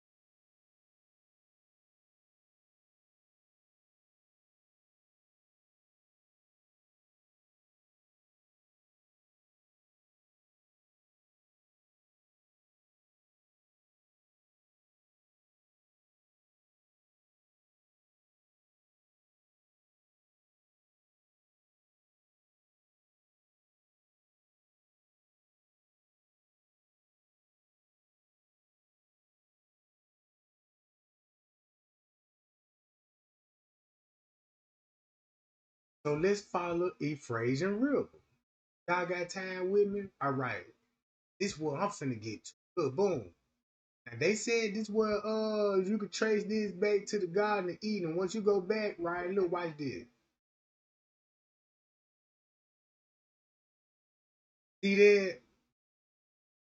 I'm afraid River finna run all the way up here, right? So look, it flowed through Syria, Iran, Baghdad. Look, all the way down to her where Kuwait, you know what I'm saying? Boom, right? Let's go to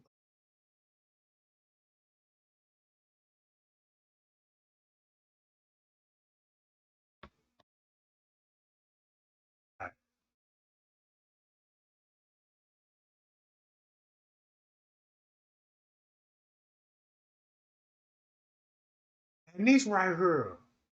So you got two, look. You see this? They go the other river. And it's finna meet up with this other river. And it's all lead back to Baghdad. But check this out. Look where this river is. Go here.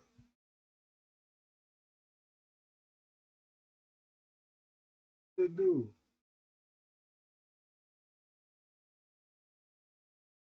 Fuck I just do.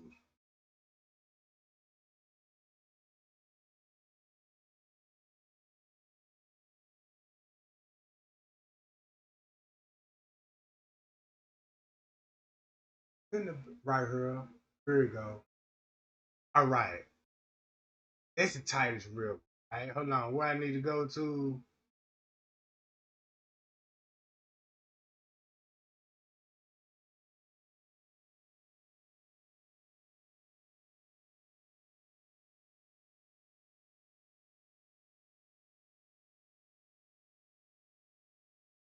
Man, hell no.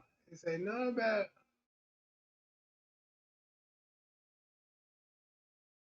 Hey, I want to go to here. He taking me down. They got damn. They got to eating over there. Damn, they go to other river.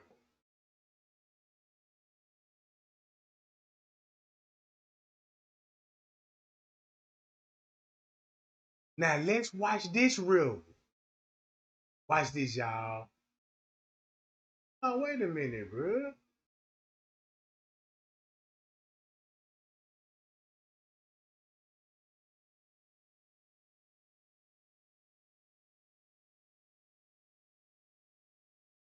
Oh, no wonder why they were so big on caves.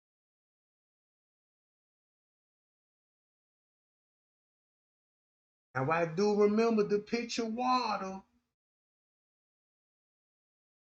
The picture water series. Oh,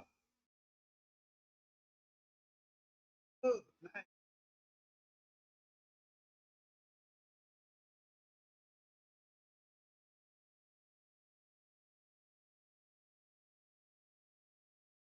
damn, so they put a tunnel up under that joint.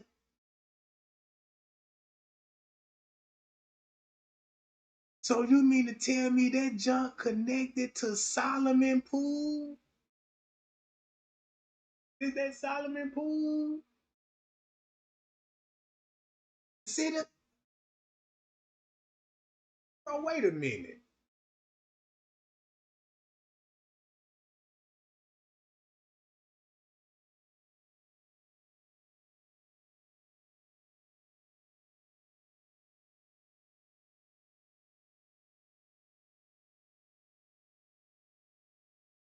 Somebody trying to control the river system there.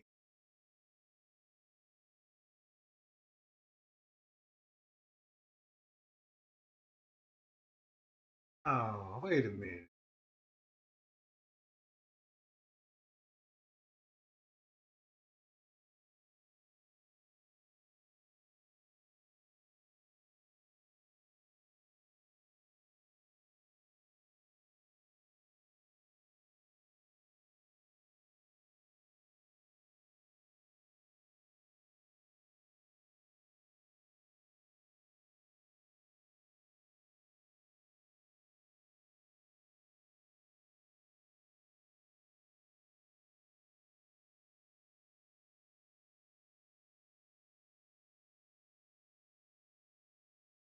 You got to be kidding me.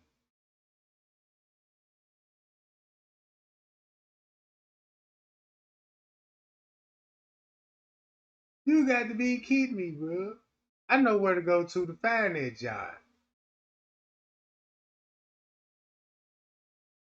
Right here. Here go the Nile. Oh, they done switched it up. No wonder. Cause here go the Nile River. Cause the Nile River runs boom, boom, boom all the way. This is what I did. I looked all the way down the Nile River. That's what I did. and I found that old church by following this river. Cause that was so special. Then look, ain't this in the jungle? And you know you can create a garden. You can create all with animals, wildlife, right? Wildlife, right? So this is what I did. So I said, hey, this shit, the way I found it, I'm like, it's got to be right up in here. Cause look where I'm going to. This will be the Nile River. Watch this. Boom. Hold on. And let me see, can I find that church, bro? Cause I was like, damn, I was following the Nile River. Cause the Nile River gonna.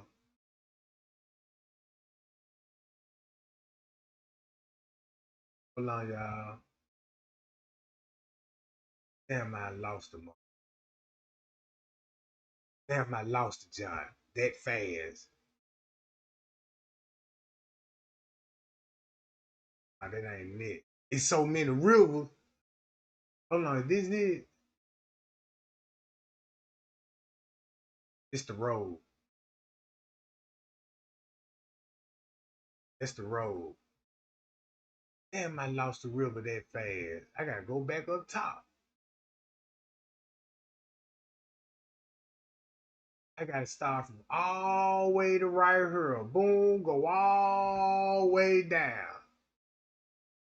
Boom, leading straight to the jungle, and it's gonna lead all the way up in here. So when I say, hey, Ethiopia, Somalia, you know what I'm saying? Uganda, South Sudan, boy, you finna.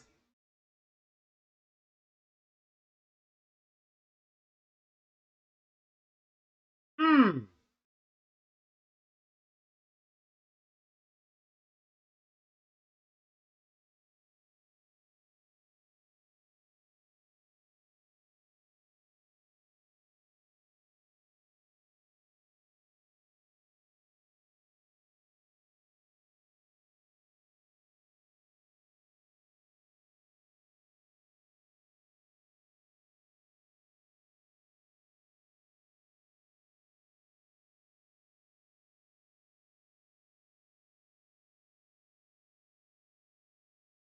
Me look like it done dried up.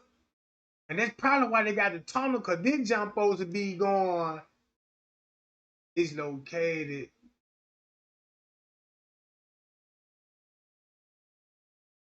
And made me go through all this shit.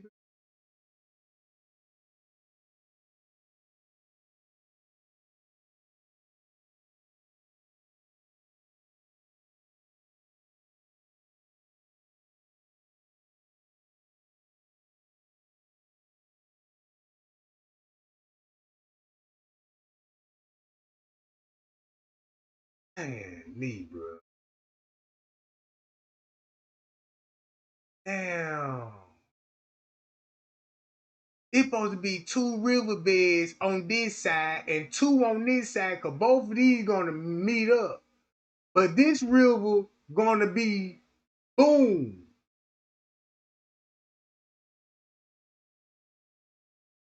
Damn, bro. It's crazy.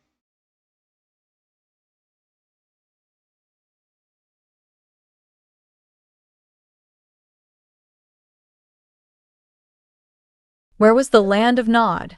Name. David question. What area is the biblical land of Nod today? Thank you for your insight. Answer. Thank you for the question, David. The land of Nod is where God banished Cain after he murdered Abel. This was also the land where Cain found his wife. Unfortunately, we will not be able to pinpoint the location, but through a little investigative work, we can get a good idea of where the land of Nod was. As I'll explain in this study, the land of Nod was no doubt among the countries of Asia. Let's cover the details. The land of Nod and Cain. The word Nod means vagrancy, Nod. The land of Cain, Nod. Vagrancy means homelessness. This aligns with Genesis 4 verse 12.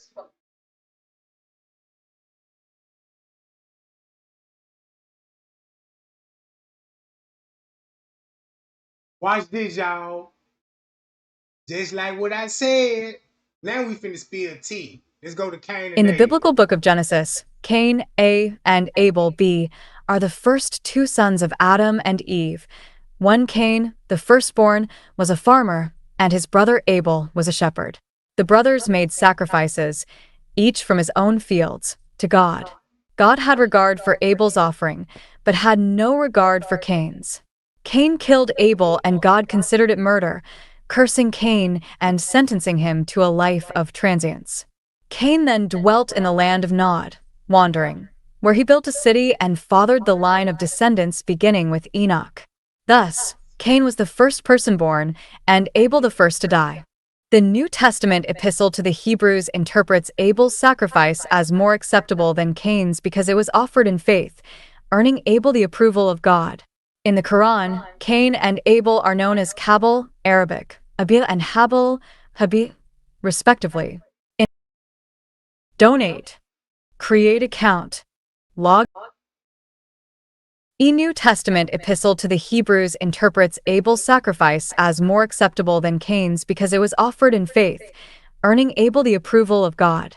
In the Quran, Cain and Abel are known as Kabil, Arabic, Abu and Habil, Habi, respectively. In Islamic tradition, the story of Cain and Abel portrays Cain as the first murderer driven by jealousy and lust, guided by the devil, and punished with guilt and disgrace, with some scholars debating the identity and motives of the brothers. In the Sethian Apocryphon of John, Cain and Abel are archons, children of the demiurge Yaldabaoth, named Children of what? They was guided by the devil.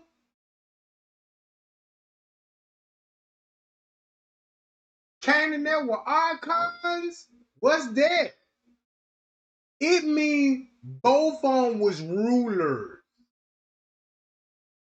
As in the title, right? Somebody wanted to be the first one to rule. It's just like you got two brothers out here, both of y'all, you know what I'm saying, got power, but you want to be, like the first ruler though. Like, all right, now check this out. They was icon, children of who?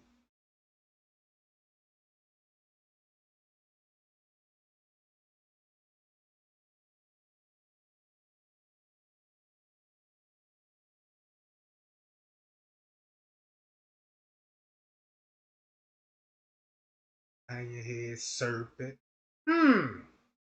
If you got, he is identified as a false god who keeps trolls trapped in their physical body imprisonment.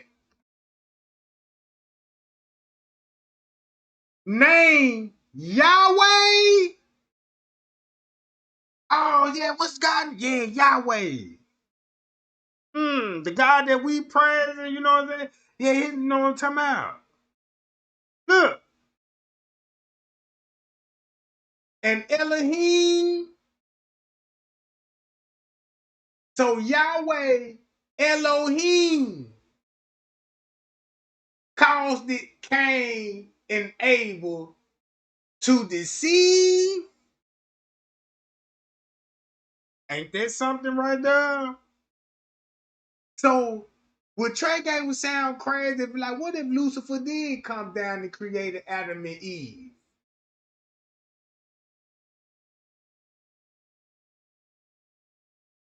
And telling you that Yahweh, Elohim, all called it Cain and Abel to deceive, right? I got a video I could pull up. Now watch this shit. Is it on my likes video? Go to my like video. I need the video.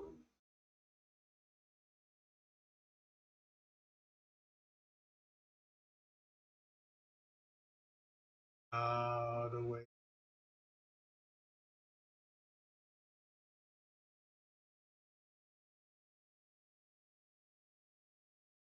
You gonna be that one, John?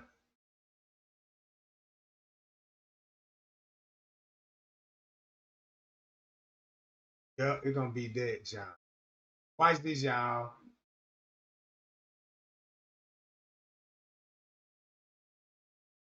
I think it's gonna be this one, if I'm not mistaken.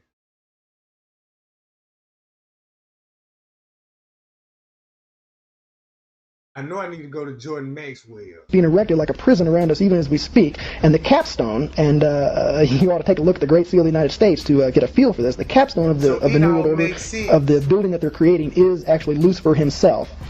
And isn't that the symbol of Lucifer, the all-seeing eye above the pyramid, the symbol of light? It actually began as the symbol of the sun, which was the symbol of the light, which was the symbol for Lucifer. And over the years, it evolved into an eye. Christians are told that that is the eye of God, but nobody ever bothers to ask which God or who. What's the name of this God? And you know, if a Muslim were to ask in the Middle East, they would say it's the eye of God, and they would think that it was the eye of Allah. And in the Far East, somebody might think it was the eye of Buddha. But this is never explained. In effect, it really began representing the sun. It became the eye. The sun has always been the representation of wisdom or the intellect or knowledge, which is all the Luciferian doctrine. It is the symbol for the light, Lucifer, the fallen angel, the Luciferian philosophy.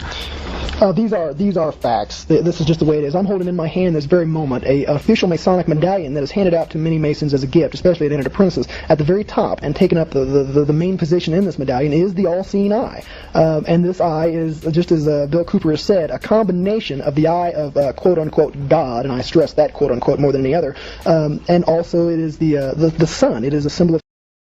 Many subjects have interested me in my life. Here you go. But one of the high points of being able to travel and speak to audiences, one of the few things that I have gotten out of my life's experience is to meet interesting people. And I'd like to pay tribute to 3 people who have influenced my life greatly. Probably the most impressive man I have ever personally known and has impacted my life was Mr. Manly Palmer Hall. Manly P. Hall, if you do not know, was one of the most brilliant spiritual men that I have ever even read about. And so I want to pay tribute to Mr. Hall, who is no longer with us. A very wonderful man. 2 other people who have influenced me are here with us at this conference. And they have in fact impressed me a great deal with their work, and that is Dr. Louis Turi and William Henry. I believe William Henry's work is extraordinary, and there's a lot more to Dr. Louis Turi than meets the eye. He's a brilliant man.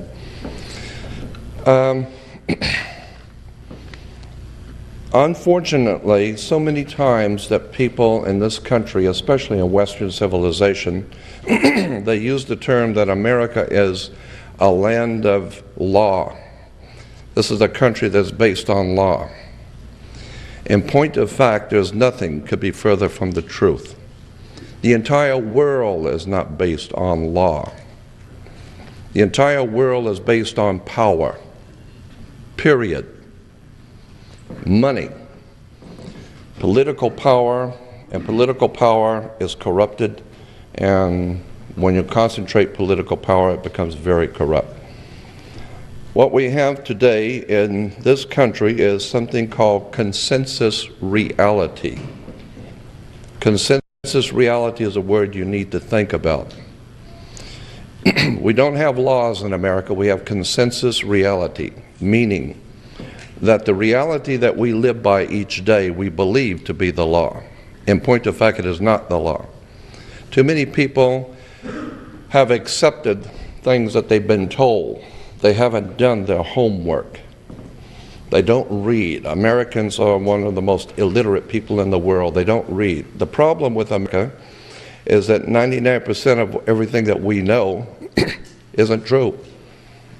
And there's a whole world of occult or hidden knowledge that has been hidden from the eyes of the people of the world and has become the property of a handful of people who feel that this kind of legitimate occult knowledge is on a need-to-know basis, and they don't figure you need to know. Life doesn't wait, and neither should you. Aleve can help you deal with pain less throughout your day, whether it's a long day.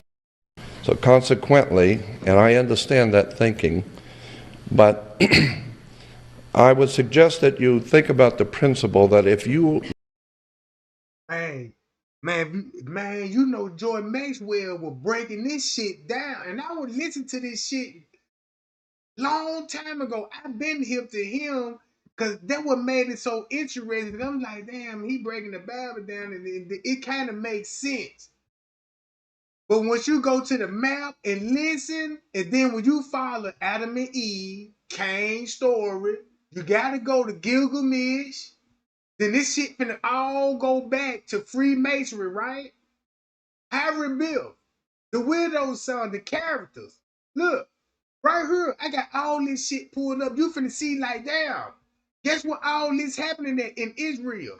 My whole purpose is, do the Israel, the 12 tribes of Israel sound black? The ones that's going to war with Israel at the Gaza Strip in Jerusalem, saying, hey, God promised us land here. Who? Yeah.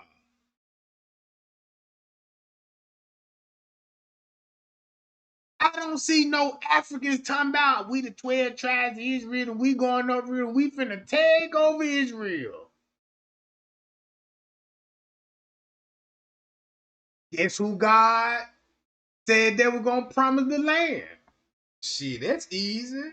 In the Bible, let's go to world life right now. Who fighting for it? Who will be fighting for it? Hold on.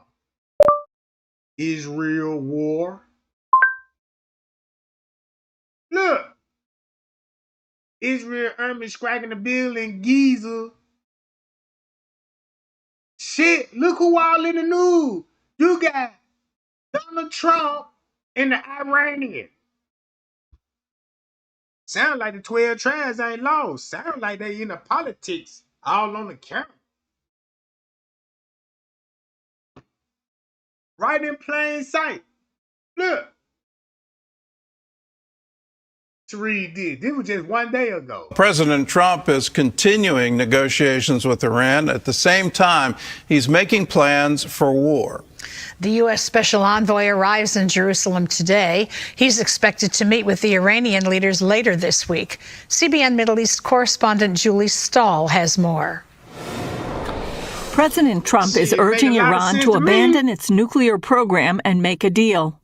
I'd like to see a deal negotiated. I don't know that that's going to happen. Right now, we're talking to them. We're talking to Iran. And if we could work something out, that'd be great. And if we can't, probably bad things would happen. According to Iranian media, the country's president has ordered the start of talks. Trump's special envoy Steve Witkoff is due in Israel on Tuesday for talks with Israeli Prime Minister Benjamin Netanyahu before a potential meeting with the Iranian foreign minister later in the week. In an address to the Knesset, Netanyahu said there are challenges ahead of Israel. More testing. So, what this look like now? Now, what do this look like? Look, when it come to the Bible, bro, I can't be wrong on this one now. I can see a trickery. Let me say, hey, the real 12 tribes of Israel were created by fallen angels, and they didn't have no land. So they want to have plans to take over this land. I want to know why. You got a whole lot of history over here. Caves. Where Noah boat landed at? Caucasus Mountain. Caucasus Mountain, right? This Caucasus Mountain right here. This Caucasus Mountain. Ain't it funny that Noah boat was landed right at Caucasus Mountain again? In the Bible said, I'm a promise my chosen people, I'm going to promise you this little bitty holy land. Now I can see why it's so holy. Because Lucifer been fighting all his life for this little piece of land, bro. Look.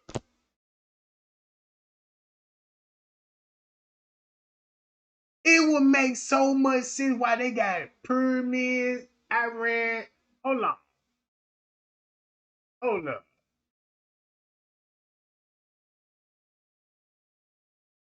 Say you have a two-story building and you're going to put a lot of weight on the second floor. You're going to bring in big computers or printing presses or whatever. The smart thing to do, if you're wise, before you bring in any heavy weight, you might want to go downstairs, get a tall ladder, and hire someone who knows what they're doing and go up through the ceiling tiles and look at the foundation of the floor you're going to put this weight on to see if it's going to carry it. So what you have done, because of your intelligence, you're standing under the foundation you're going to build on. This is the concept of standing under to get understanding. If you don't understand the basis of the things you believe, you're going to be taught all kinds of things. You need to do your homework. You need to go back to the beginning of all things and do not take anything for granted. Mr. Manly Hall once quipped that always trust a person looking for the truth. Don't ever trust the one who's found it. Because the universe is not only stranger than you imagine, it's stranger than you can imagine. And one lecturer one time made a statement that stuck with me. He says, if you can discuss with a large audience something about God so that everyone can understand what you're saying, then that would prove conclusively that you don't know anything. Because any God that your pea-brained, ignorant, ill-informed, unread intellect can understand cannot be that great power that has divinely ordained the universe. What you need to understand is we have no comprehension at all of the divine. The world is far, far bigger and deeper than you suspect. Our lineage as humans go back hundreds of thousands, and if Michael Kramer is right, perhaps even millions of years. We're discovering now civilizations that have existed for probably hundreds of thousands of years that we just were not privy to know about. I believe that these are the days in which... Check this out. I got to show y'all when he said that, I got to show y'all this. What's that dude name? His name Godfrey. DJ Vlad asked Godfrey how many black people. Oh, that ain't it. DJ Vlad asked Godfrey about how long is the African race in the white man race. Think it's it. Watch this.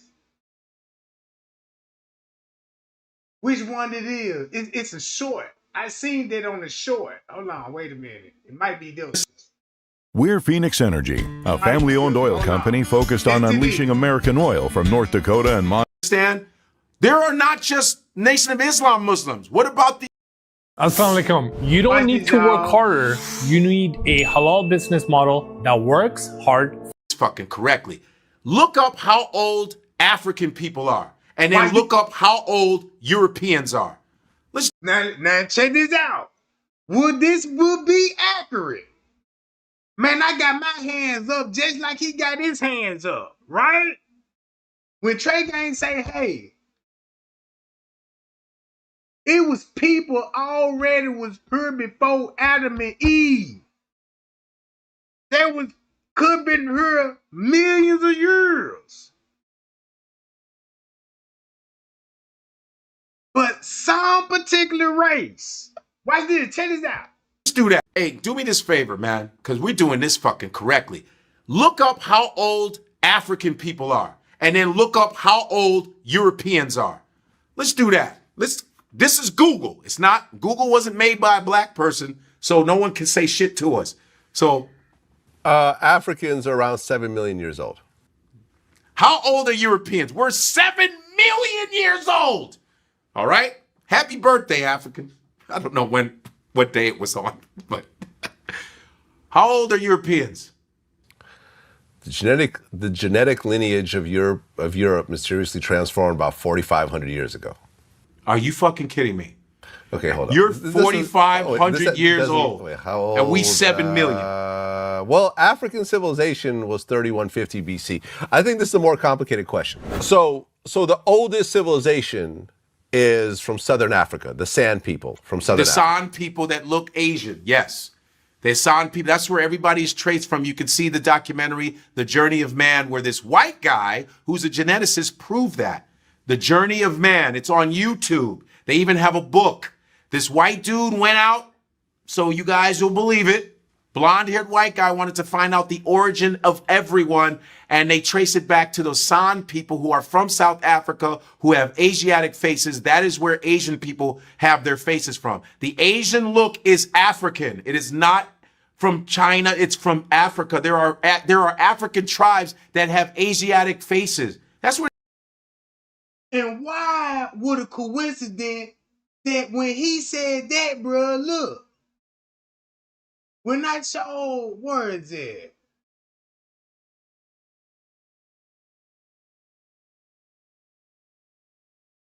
gotta go back. Hold on. Where that Buddha John there? Hold on. Where the Buddha John there? Hold up. Adam and Eve. God damn, I lost it. Hold on.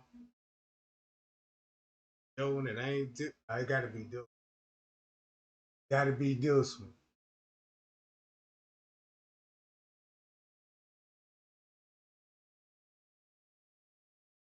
Where the Buddha statue is? Damn. I'll get back to it. So when he said that, when I was trying to show everybody, like, look, when Cain had a mark on his head, he went to India. He just revealed where they come from, down there, South Africa. That's why I said the Garden of Eden is right in this location. Prove it.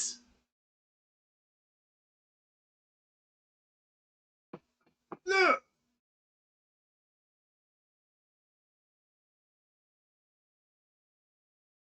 Man, Vlad said that's a complicated question, because guess what he just revealed? He said, hey, yeah. Where shit comes from. The genetic lineage of Europe mysteriously transformed about 4,500 years ago. 4,500 years ago. So that means if you start off in the year 2026, go back 200 years before that. Won't that add up to 4,500 years? 4,500 years, bruh. So Google tell you man was here 4,500 years, and Africa's been here for millions of years. It's probably what spooked the Africans out when they first seen the white man. Like, what the fuck? Well, y'all, I ain't racist or none of this shit, bro. Cause you think I'm lying? Listen to this, and I'm finna show you what all the news said about what aliens look like. Are you fucking kidding me? Okay, hold on. You're 4,500 years old. Wait, how old? And we 7 million. Well, African civilization was 3150 BC. I think this is a more complicated question. So the oldest civilization is from Southern Africa, the San people from Southern Africa. The San people that look Asian, yes. The San people, that's where everybody's traced from. You can see the documentary, The Journey of Man, where this white guy, who's a geneticist, proved that. The Journey of Man, it's on YouTube. They even have a book. This white dude went out, so you guys will believe it. Blonde-haired white guy wanted to find out the origin of everyone, and they trace it back to those San people who are from South Africa, who have Asiatic faces. That is where Asian people have their faces from. The Asian look is African. It is not from China. It's from Africa. There are African tribes that have Asiatic faces. That's where the shit comes from. People come from Africa. Why are we surprised? There are albino Africans. That's all I'm saying.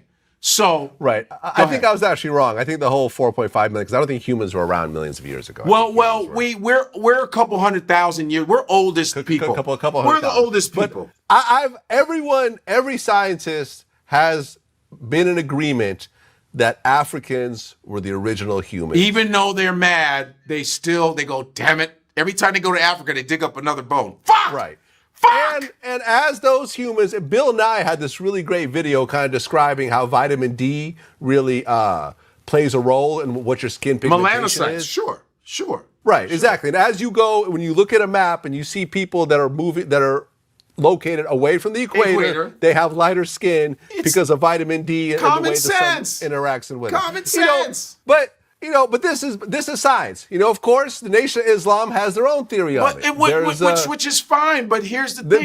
Their theory, let me just say this. According to the NOI, there's a guy named Big Head Yaqub, who was an African, who went to an island with a bunch of Africans and basically crossbred a bunch of them and created this white race and killed off all the black ones and created this evil devil type creature. And let's just go back to what I just said. Let's just go back to what I said, bro.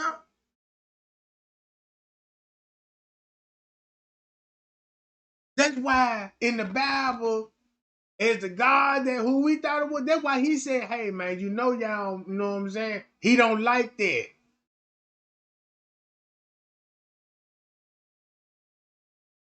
He don't like that.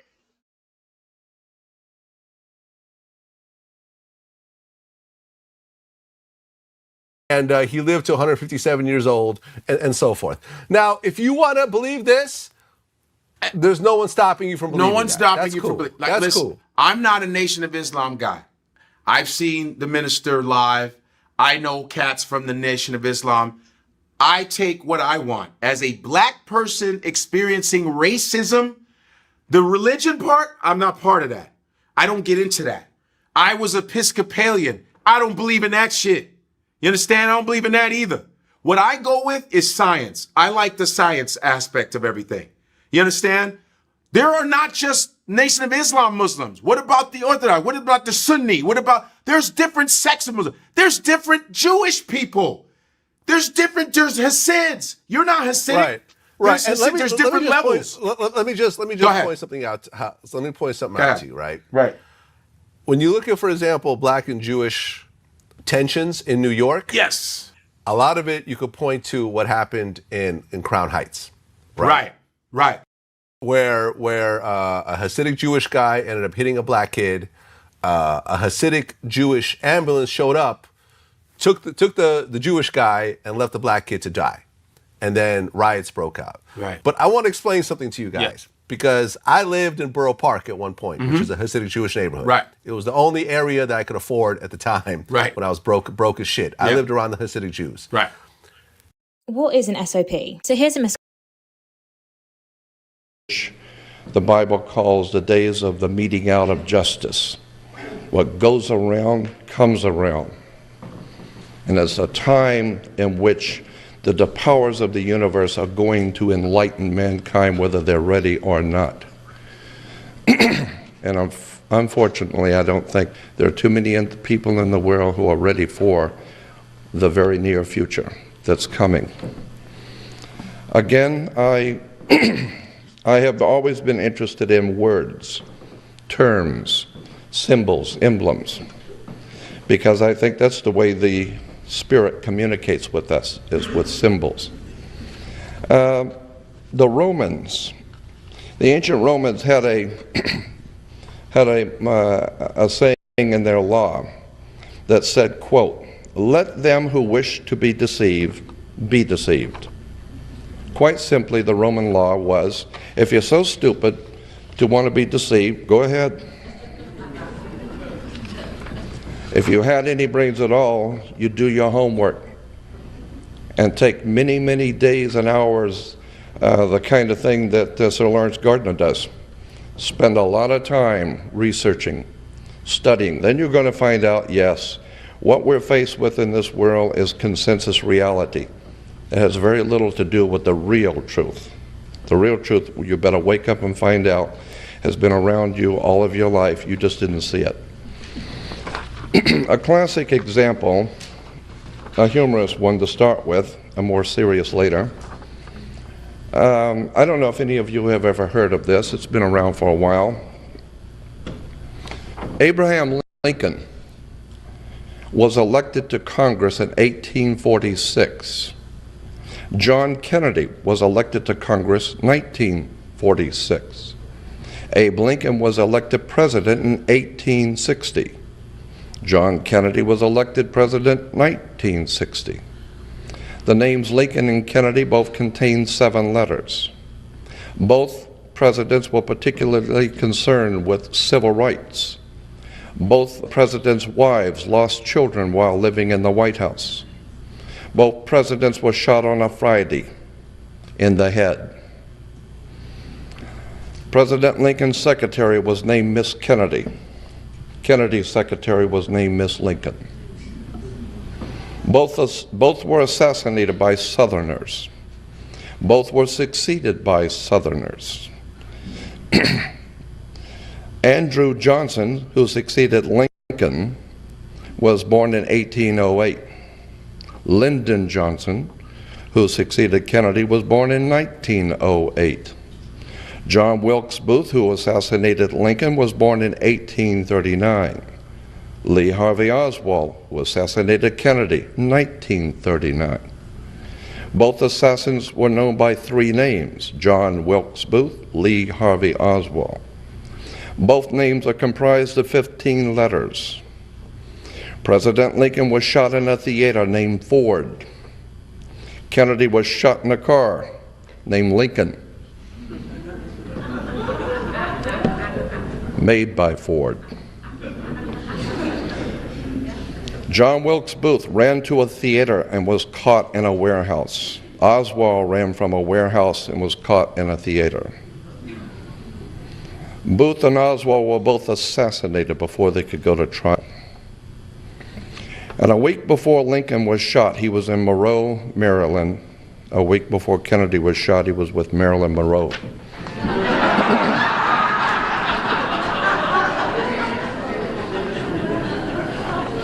I read you that to impress upon your minds that there is an occult world going on around you. The men in power in this world that we live in are there by divine appointment. So when you hear the term the divine right of kings, you better look at that, because there is such a thing as a divine lineage going on throughout the world that most people just hear and have no comprehension of the implications of our governmental systems over the earth. I'm nowhere near being an authority on anything. I've never been the world's foremost authority on any subject. I feel that I am an ordinary man pursuing extraordinary knowledge. As ill-informed as I have been and am now, I'm smart enough to know that there is a God in the universe. There is a divine presence in the universe that men have called God. But I'm also very much aware that men's minds have misused and abused the Spirit. And the sacred will allow you to do whatever it is you're going to do, but there's a time that what goes around comes around. And I am warning my audience to keep in mind that there is a spiritual matrix, a dynamics that's at work in this world today, and there are events coming upon the inhabited earth that men are falling into heart attacks and traumas because they understand what is about to happen on the face of the earth. We are in some momentous times, and I believe the Spirit of the High of the God is operating in mankind today. What I'm saying is that we are in for some interesting times because the powers that be on this earth are vying for power. I can't wait to see the look in her face when she opens this for Valentine's Day. Look at this card. And again, let's go back to the concept of words and terms and how they affect us. Let me give you an example. Corpus Juris Secundum is an encyclopedic set, huge, maybe 100 volumes or more, in our good law library. Corpus Juris Secundum is the complete restatement of the entire American law as reported in all cases. Anything that you would call American law is in Corpus Juris Secundum, period.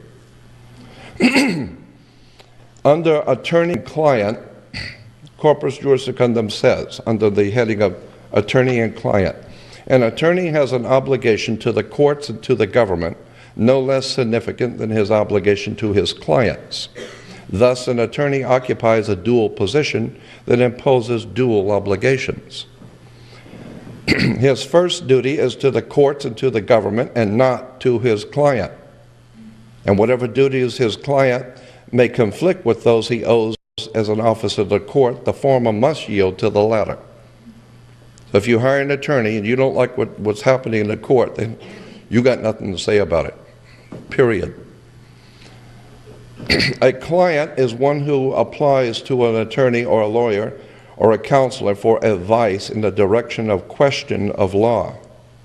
So if you hire an attorney, you will become known as a client. A client is also called, quote, a ward of the court, end quote, in regard to his relationship with his attorney. So if you hire an attorney, you're a client. And if you're a client, the law says you are a ward of the court. Why is this important? Because in Black's Law Dictionary it says a ward of the court is an infant or person of unsound mind. Basically meaning if you hire an attorney, you're an idiot. Why? Because if you had any sense, you wouldn't be in court to start with. Why do we have a court? You play basketball and tennis on a court. How do you play tennis on a court? With a racket. Why? The whole thing's a racket. You think they use these terms by chance? You better go back and do your homework. There's something bigger going on here. I'll talk about courts in a minute. One of my favorite subjects is law. I know nothing about it, but I'm fascinated with it. In a law dictionary, you talk about being human. You know, well, I have human rights, the Human Rights Commission. You know what the word human means in a law dictionary? Hue is a word for color. So you're a colored person. Hue, man. You look up the word human in a law dictionary, and it says, sea monster. Law dictionary, not Jordan Maxwell. Sea monster. Okay, you look up the word monster. A monster is a human being by birth, but in some parts resembling a lower animal. A monster, having no inheritable blood and cannot be an heir to any land. So much for being a human being. And of course, that is the way the superior authorities on the earth view the human family. And I have for many years made myself known around the world as being a revolutionary, radical thinker. I have a lot of problems with government and tyranny, totalitarian fascism. Like Indiana Jones said in one of his movies, I don't like Nazism. I don't like Nazis. I don't like tyranny. I don't believe the God that created us divinely ordained us to be in chains. I think that the human spirit has always and will always rise above petty politics.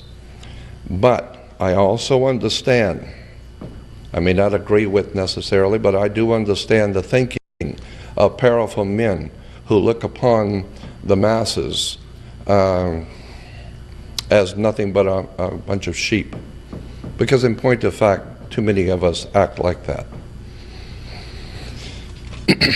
In the book 1984, George Orwell, that was published in 1948, let's see, who was it that did the forewords? There was a quote. There was a quote in the 1984 original edition that said this, quote, as political and economic freedom diminishes, I'm sorry, it was Aldous Huxley, Julian Huxley. Julian Huxley said this in 1984 book. As political and economic freedom diminishes, sexual freedom tends compensatingly to increase. And the dictator, unless he needs cannon fodder or families with which to colonize the empty and conquered territories, will do well to encourage that freedom, in conjunction with the freedom to daydream, under the influence of narcotics, the movies, the radio, and it will now help to reconcile his subjects to the servitude which is now their fate. So the people who run this world know that most people couldn't care less about truth. America is not the land of the free and the home of the brave. We're not free or brave. Need to wake up and find out we're just here. Warning. Once you open this, you'll realize how much money you've wasted on those lab-made things. And you... The people who founded this country were men that we can't even converse with. They used a whole different terms and different logic. They were men of... So check this out. So if it's safe to say this, what Trey Gang really actually proven. I went to Vlad TV and they Googled how long was the African race and how long was the white man race. They said the white man was 4,500 years ago. African people, millions of years, right? So that proved that African was already here. So when you listen to the story about fallen angels, right? Fallen angels. That's the reason why when you read the whole Old Testament, that's why you have angels, and guess who the angel was talking to? What particular race? They own people. Right? So they already murdered Jesus, right? And then they came up with the creation story. That's why there will be the biggest trick in the world and be like, hey, you know Jesus coming back? That's what they know. So for what they got to do, they got to preach that. The Masons ain't gonna tell you Jesus coming back to save the world and come to save all mankind. No. Not the Masons. They know that. So look, that's why when they started, and when he said, hey, you can trace these people back to South Africa. Elon Musk was born in South Africa. That's where his family was, in South Africa, right? I know that was, I know what I'm talking about. I'm just making a point. Now, it was white people staying in Africa.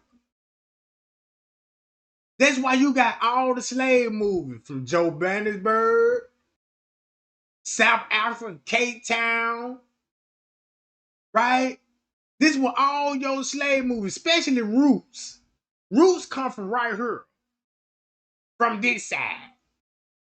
And if you look at the people that was enslaved, came from this side.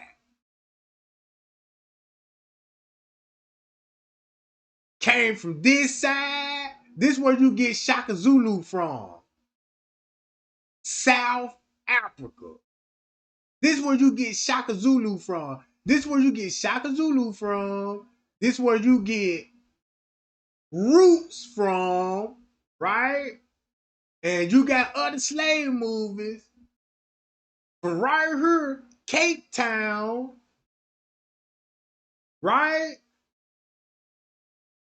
So once you get to like right up in here, think about the Tarzan movie. And then think about, yeah, what they like to call us monkeys and stuff, bro. Cause they know the true history. Like boom. Then when you go to Ethiopia, Somalia. Now, when I think about what them Somalians got going on in St. Paul, Minnesota, and it's like for the ones that actually know the real history, them the ones you go to their stores and shop. You go to the Ethiopian stores, you know what I'm saying? You know, they got their own suburb in every suburb in the United States. These the ones you're gonna be seeing in the gas stations, you know what I'm talking about? These the ones that when you see an African doctor, he's always gotta look like one of those Samoan or Ethiopian. You know what I'm saying? I'm just saying. Look, everything that's going on with Minnesota right now in St. Paul, Joe Biden was letting them folks over here. So it just really exposed them like, yeah, look, we'll put y'all in the system. You'll never see an Ethiopia or a Somalia in the hood. No.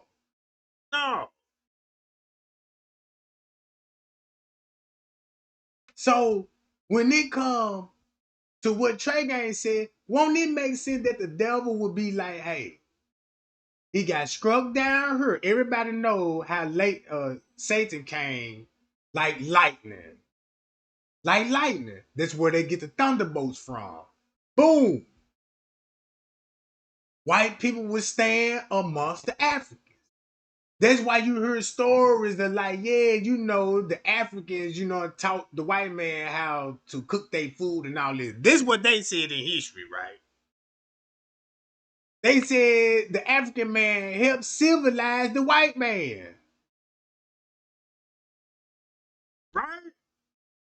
Now, I ain't say none of this shit. This is what these people said. Right? So now look.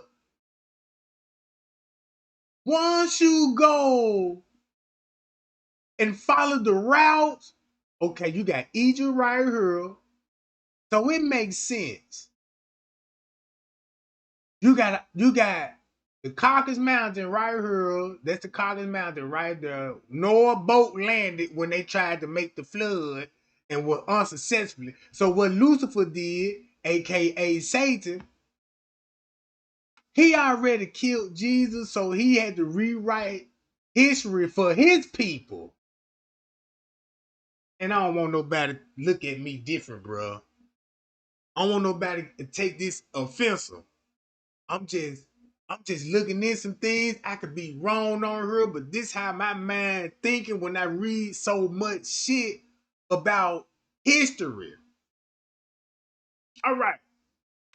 It would make sense that Lucifer was cast on the ground and he landed, right, somewhere in Africa.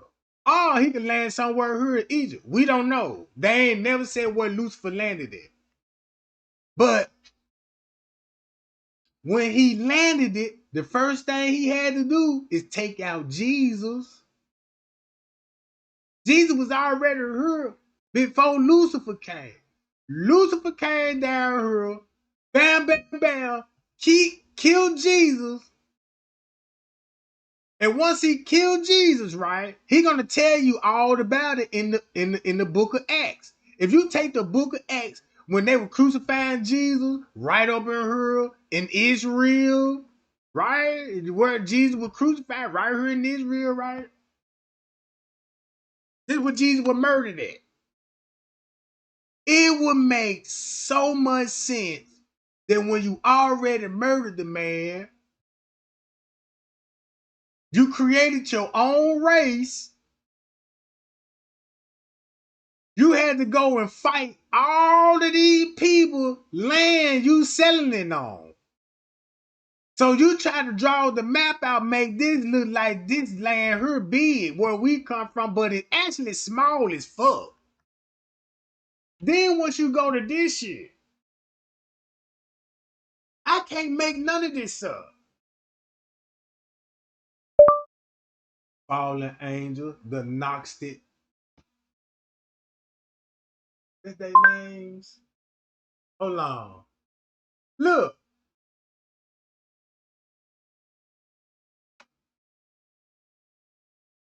What that video where hold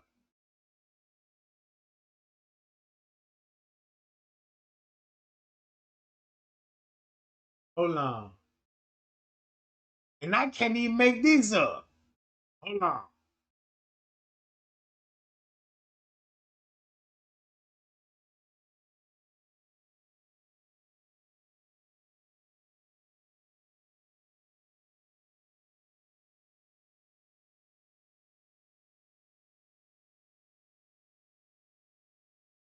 Hold on. Is it was the fault? Hold on. Fallen Angel. The Gnostic Angel. What it was? What's the name of the old angel? Hold on, let me put in Fallen Angel.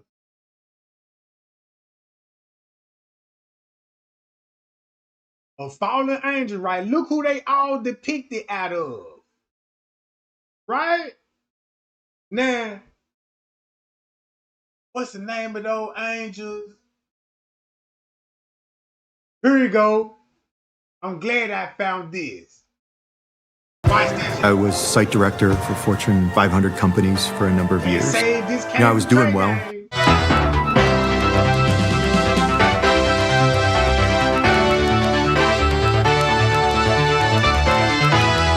Hello and welcome to On the Record. Those of you who joined us last week were probably amazed, as I was, by some of the latest research in the field of UFOs. There is so much to talk about, however, we were unable to fit it all into one program, so my guest again this week is UFO researcher, former state Senate candidate, and award-winning pilot John Lear. Mr. Lear, nice to have you here again. Always a pleasure to be here, George. To begin with, we have this concept of the people from other planets as little green men. Are they green from what you know? Are they all the same, or we got different kinds of them? George, there's at least 70 different species, and probably more. But yes, as odd as it sounds, there are little green men. That's not the ones we usually see, though. We see the little gray ones. They're about 4.5 feet tall. And we see the ones that are called the Nordics. They're about 7 feet tall, look like us, but they're invariably blonde. What? What? They look like who? Fallen angels look like who? Is Lucifer is a fallen angel? Man, he just confirmed my theory. Look, Ones that we see the little gray ones. They're about 4.5 feet tall. And we see the ones that are called the Nordics. They're about 7 feet tall, look like us, but they're invariably blonde hair and blue-eyed. They're one of the species that we have on ice. One of their crashes we recovered. Obviously with... Come on, man. He just confirmed what I said, bro.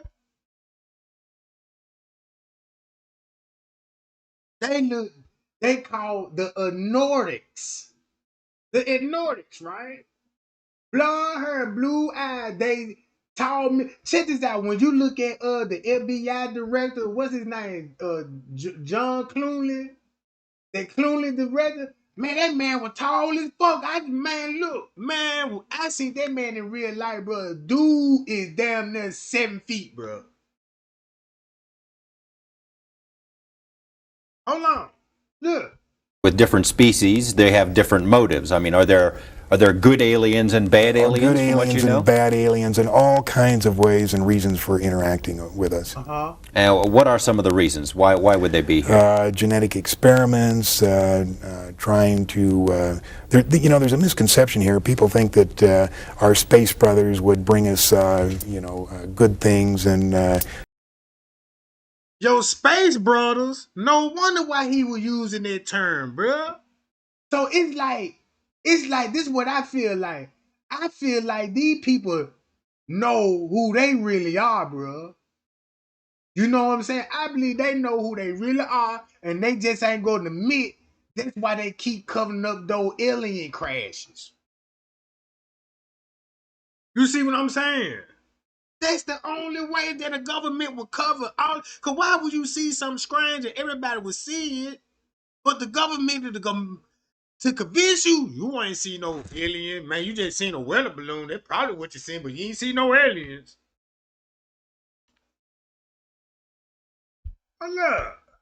Teach us how to get rid of all our diseases, and you know, if you stop and think about it, that may not be the best thing, because if you had a society without any disease and everybody starts living 150 years, that creates a lot of problems. So they would not meddle in that way. You believe in part that the movies E.T., Close Encounters of the Third Kind, were not entirely just the creative products of some Hollywood director, that maybe there's more to that. Why don't you explain? They were carefully guided by representatives from MJ12, who is this organization that is in charge of the cover-up, in order to get us ready for the release of the information that there are indeed aliens. And in both those movies, they used small little creatures and in order to get us ready for this release of information. So to prepare us that the idea of benevolent aliens from outer space are going to help us out. Unfortunately, they're not so benevolent. So they made probably one of the most disastrous mistakes when E.T. was put out. At that time was before we discovered what I call the double cross or the grand deception, and they were trying to get us used to the benevolent little creatures, and but that isn't the case. Why don't you take a couple of minutes? Now, you've done as much research on UFOs as just about anyone, I'd imagine, and if you haven't done it, you know people who have. Where did it all start, and how have we put this picture together of where they came from and why they're here? Well, the whole thing started in July 2nd, 1947. That was the first crash. First crash of an alien spaceship. Of an alien spaceship. July 6th is when they recovered it and sent it to Wright-Patterson Air Force Base. July 7th is when they held the press conference and told the people it was a weather balloon, which the press bought hook, line, and sinker. September of that year, President Truman established MJ12, and the purpose of that was to study the saucers and cover up the existence of UFOs. And you say we recovered alien bodies from that incident, right? 4 from that particular crash, yes. And what'd they do with them? They autopsied them. Dr. Detlef Bronk was the chief surgeon, so to speak. He was the one that named them EBEs. And it stands for extraterrestrial biological entities. And we captured 3 live EBEs. They were numbered in their order of capture: EBE-1, EBE-2, and EBE-3. Where did we capture? Where did this happen? In different crashes. EBE-1 lived with an Air Force colonel between 1949 and 1952. The EBEs are kept in an electromagnetic facility called a YY-2.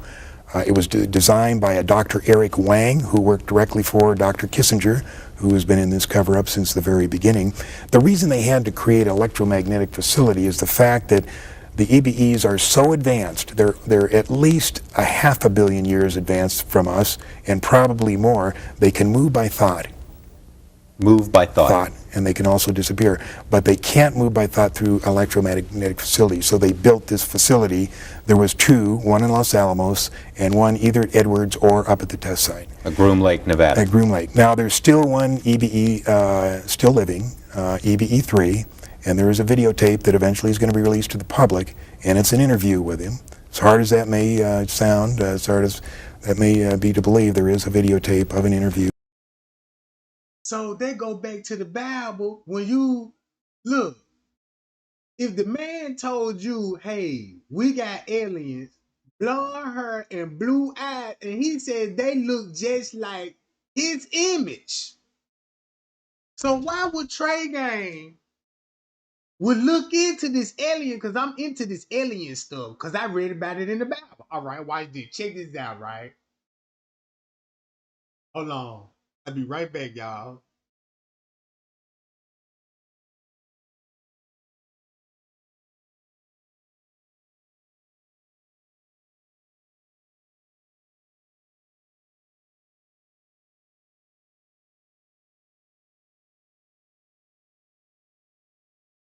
All right. Let's go to fallen angels right quick. All right. Look what a fallen angel would look like. See that? If this man tell me this is what fallen angel look like, and I'm big on my Bible, I know about fallen angels in the Bible, right? Hold on, y'all. Be right back. Hold up.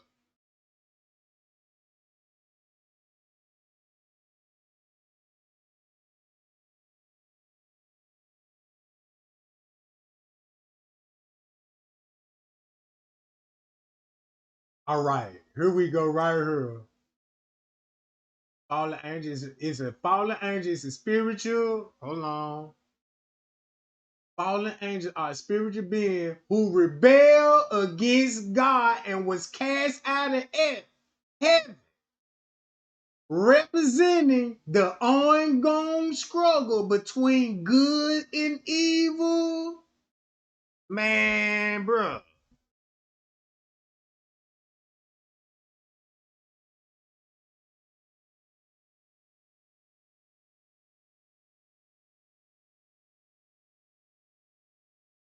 All right. With EVE3. And what is this language that the interviewers are? I haven't seen the tape, so I don't know. But on this trip I told you I took gathering all this information, a guy in Albuquerque handed me 25 secret CIA memos. And if anything can be humorous in all of this, one of these memos, in the body of the text, it said, by the way, EVE3 wants to see the ocean. We better make the arrangements or he'll disappear again. So while he couldn't get out of this facility, he could make himself disappear and cause him a lot of trouble. Hello, my name is Adam. Hold on, y'all. I gotta go to this right quick. I go to this.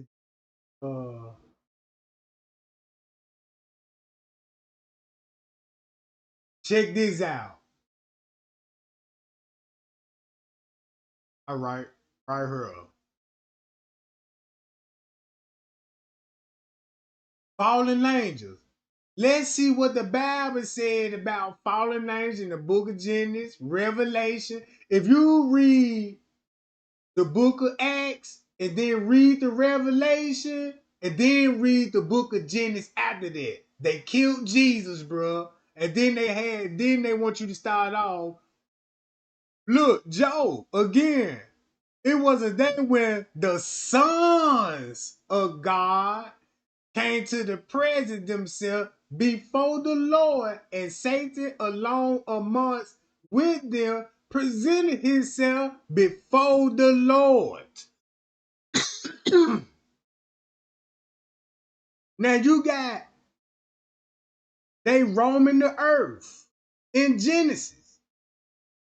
The Nephilims was on the earth in those times. And also afterward, the sons of God came into the daughters of men and bore children with them. Guess who they're going to be breeding with? Humans. Humans.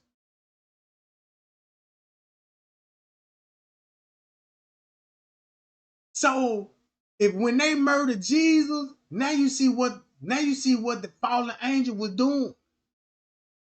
Look, again, there was a day when the sons of the Lord came in the presence before the Lord and said, Satan was alone amongst them and presented themselves to the Lord. And the Lord said again to Satan, where you come from? Satan answered, he answered the Lord and said, I'm going to and forth on the earth.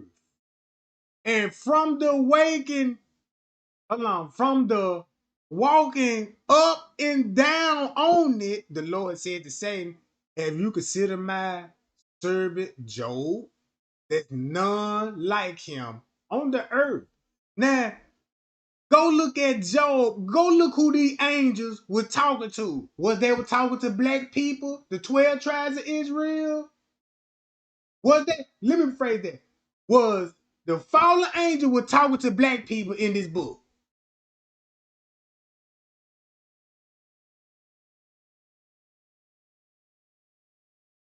You see what I'm saying? Hold on. You go back to the Old Testament. Oh, Heavenly Father, on this day star, son of the day star, the son of the dawn. How you are cut down to the ground, who will lay the nation low. You said it in your heart, I will ascend to heaven above the stars of God, and I will set my throne on the high.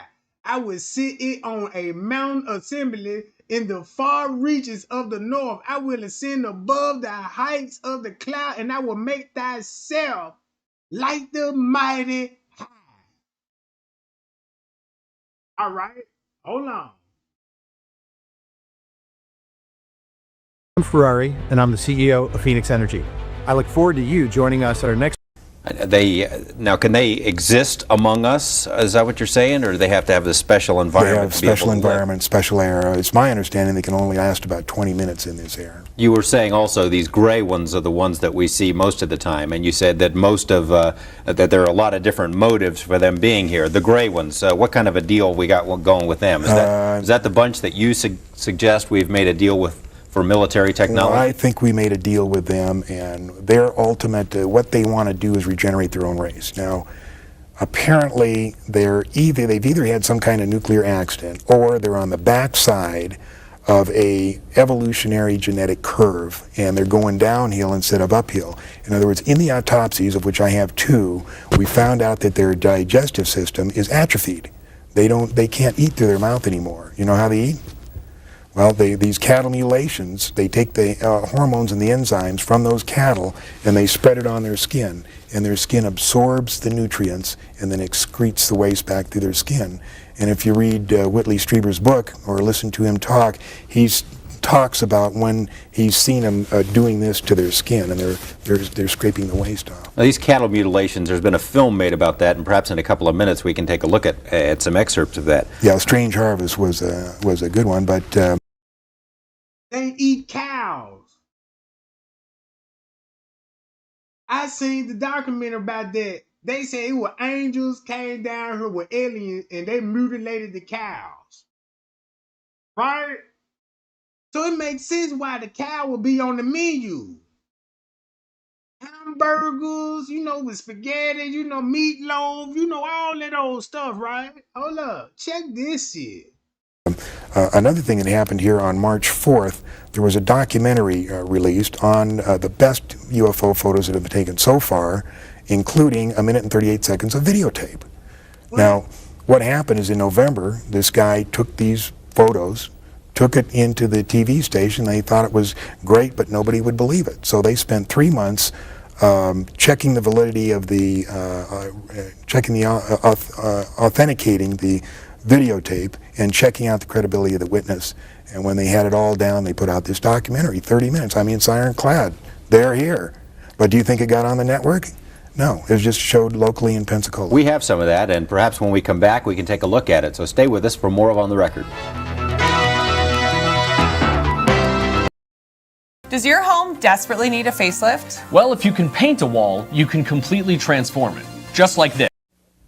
Welcome back to On the Record. My guest again this week is UFO researcher John Lear. John, you say this documentary was put together in Florida recently, and it's some pretty stunning stuff. Pensacola, Florida, and they've had all kinds of physicists and scientists look at the film. It's absolutely authentic. There is nothing fraudulent about it, and it's really interesting. I just can't I can't understand why the networks didn't pick it up, because each one is controlled by a member of MJ-12.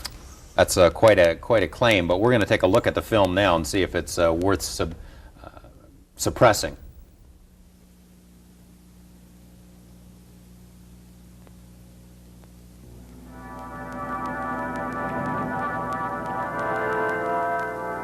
Things were very normal around the house. Just a normal evening. My wife says she's got to run to the store. Anyway, I'm sitting at my desk. Out the window, I noticed something, a glow.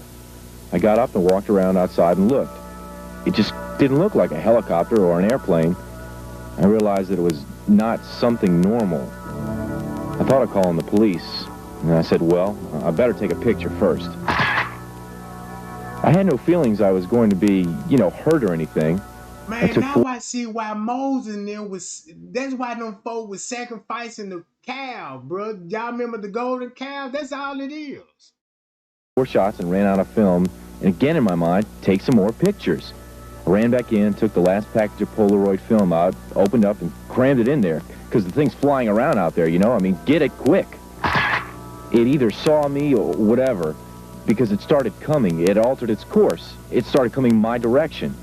That was November 11th, 1987, about 6 o'clock in the evening. A Gulf Breeze resident who insists on remaining anonymous took these photographs. Charlie and Doris Summerby say they saw the same thing that night over East Bay.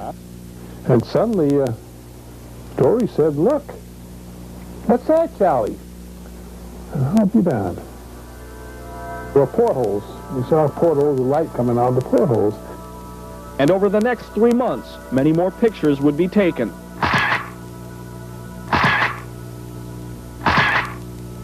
By different people.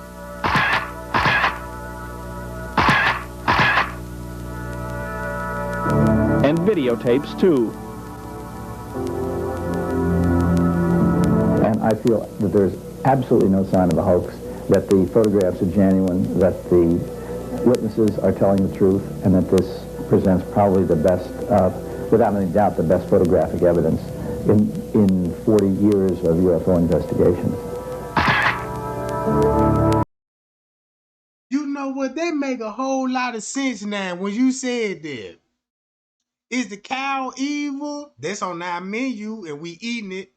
Did God cast, when Jesus, you know what I'm saying? When remember they told all the pigs, you know what I'm saying? Run off and then that's the first thing on the menu. A pig is the first thing we eat, a pig and a chicken. You see what I'm saying?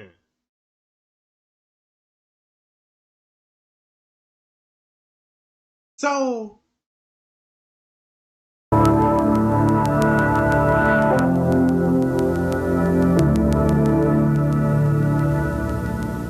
as this series goes on, we see a lot more of that videotape evidence. Yeah, there's 1 minute and 38 seconds of it, and it's pretty interesting, interesting stuff. We've never seen that before, have we? It's great. And on one morning, he goes out with his camera, and 3 of them show up, and he has a spectacular shot of 3 of them.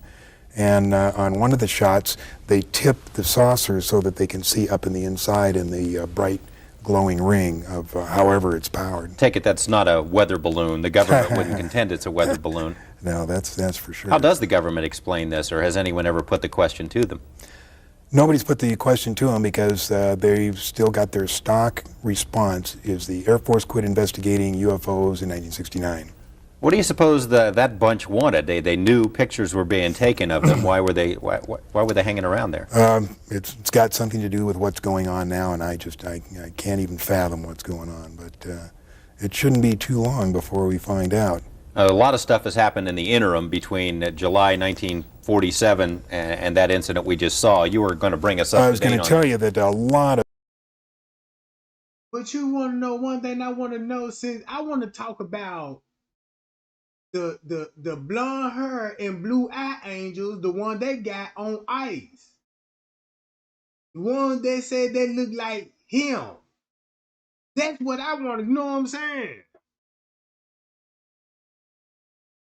So I'm taking this as like these people would know the truth and would do interviews and give you a little truth, because you got a lot of people out there, you know what I'm saying, that witnessing this shit.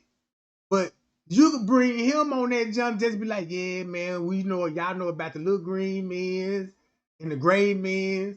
Y'all know about the white ones too, you know what I'm talking about. So let me get on here and clarify. Yup, we got them on ice. And that's it. Like, nothing else behind it. Like, and they said did an autopsy on them. He ain't say none of like, damn, do they have a heart, lungs? You know what I'm saying? And you said you went into the digestive system, and you know what I'm saying? Now you know how it works. So that means we actually got the body. Like, you know what I'm saying? Like fallen angels. Like when God created man on earth, he created him in his own likeness, right? Just like Lucifer did. Lucifer created man out of his own likeness. God created Lucifer. He ain't never said he birthed him. He created the angel. So it would make sense that God would make different races in the world. Not only with just African, you know what I'm saying? You had the Indians, the Native Americans, you had all them folks here, bro. Look who's on. Let's see who is the real vagabond here. Who is the real vagabond here, right?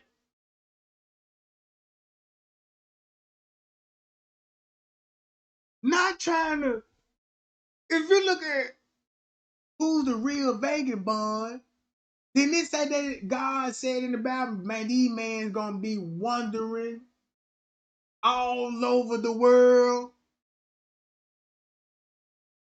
And he gonna instruct them how to take land. This in the Bible. Go over here, defeat this army. Go over there, take this land. Look. Of Air Force pilots and planes have been, the pilots have been killed and the planes destroyed. The first one was the Thomas Mantell crash, January 7th, 1948. He was in a P-51 and he was chasing a flying saucer, ordered to chase one, and he got up to it and said, "Oh my God, it's huge," and that's the last thing they heard of him. 1948 was the second crash of a flying saucer near Aztec, New Mexico. 1950 was the third crash near Laredo, Texas, about 30 miles inside the Mexican border. 1952, we had 2 weekends in a row where the UFOs flew over the Capitol, Washington, D.C., buzzed the White House. Despite pictures and radar confirmations of the objects, the Air Force said it was a temperature inversion. Now, did this ever make the newspaper back in 52? It made all the newspapers, but it's been such a fantastic mental programming that we've been forced to forget this. It was in the papers. It was one of the most spectacular UFO events in history. 2 weekends in a row. In the newspapers, I don't know if you've gone back and looked at the newspapers from that era, but how did the newspaper people explain what it was? They told the Air Force line it was temperature inversion, but they had pictures of them. And it was just said it was temperature inversion. And what happened after that? What's next? The government established an intensive program of ridicule against anyone who said they saw flying saucers. And fear of ridicule was the foundation on which the cover-up was placed. Nobody likes to be ridiculed. And they built that fear into anybody so that nobody would talk about it. 1952, Eisenhower was elected. He was briefed by Hillenkotter. Eisenhower, being military, took steps to ensure that the secret was kept. Because of his military background, he made it more military-oriented than, say, a civilian president would have. And it's this, I think, that has let his actions let the real power of the executive office slip through the hands of the president into MJ-12. Grand Canyon University offered nearly $161 million in institutional scholarships to online students. And we've got a copy of, I think, outside of that document where Eisenhower is briefed in that. He was briefed, and he set it up.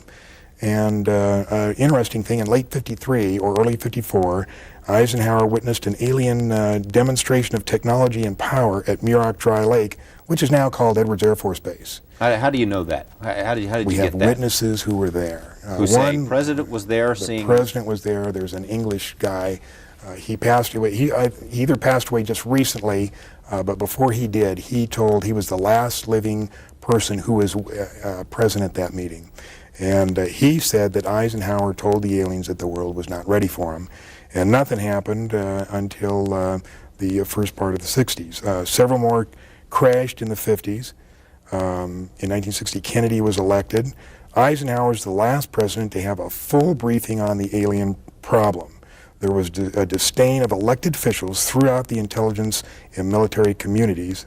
And So now look, when you look at India, right? When I was just breaking it down, look at this shit, bro.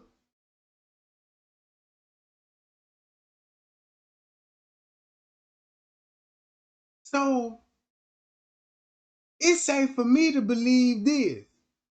When it comes to those pyramids and all of those stuff, and people want to know who built them, John, I'ma just go with the fallen angels. Cause I know a human could did that without machines. You see what I'm saying?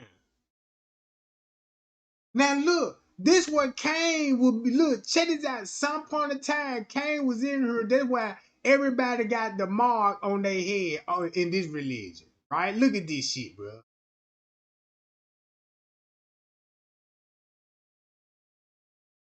Right?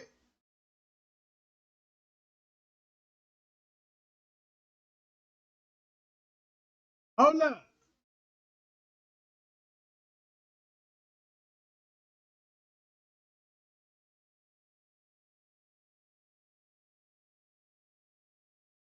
Bro, when you think about heaven and some shit like that, man, don't this, bro, when you think of heaven, right, when you think of many mansions and all this, man, don't it put you in the mind of heaven? Like, it's got to look some similar like this in heaven.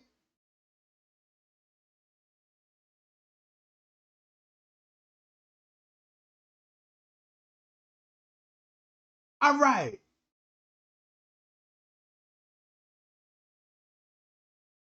Look how the writing's so close to Egypt in Hebrew. Now look, horses. Look at the garments they wearing, right?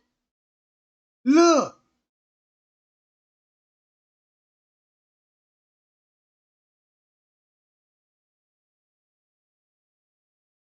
Now, I don't know what's up with all this.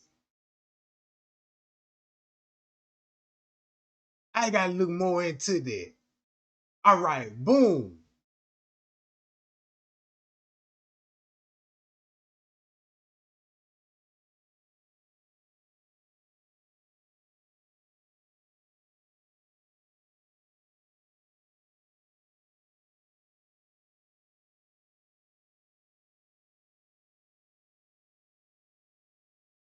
Now watch this. You can see the hair. You know, you can see his hair, her hair, right?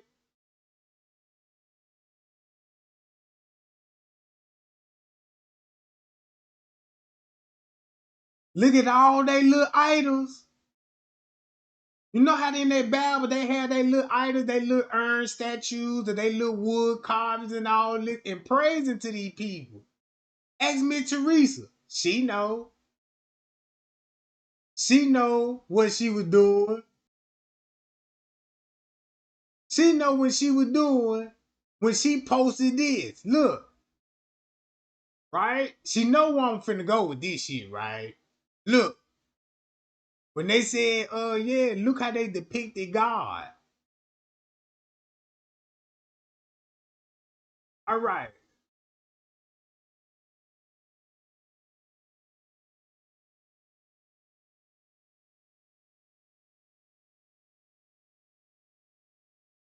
What a Al Horus. There you go, Al Horus. Right there. She knew exactly what she was doing, right? All right. Let's go to this.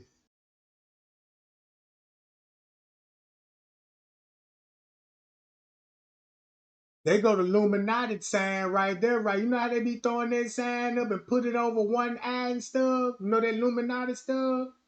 Oh yeah, with the snake around it. No wonder why these people love the snake. If Eve was tricked by Lilith, the female, you see what I'm saying?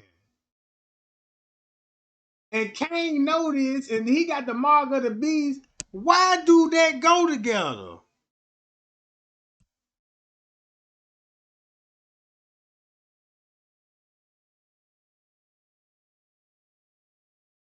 Then look.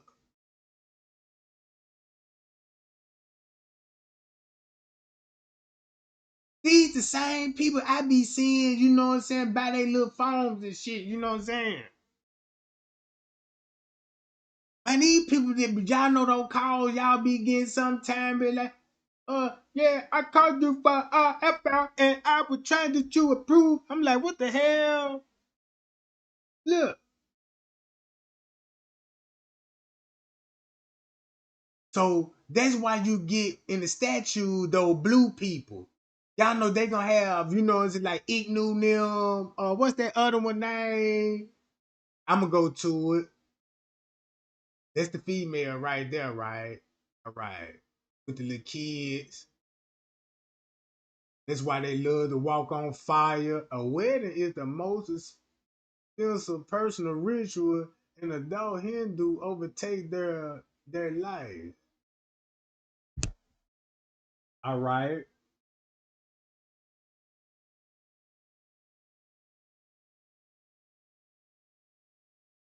See that? Hold on.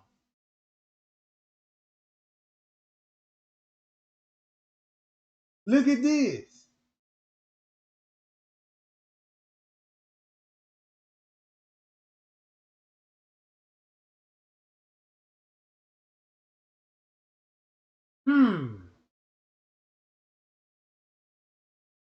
Golly. Is that even real?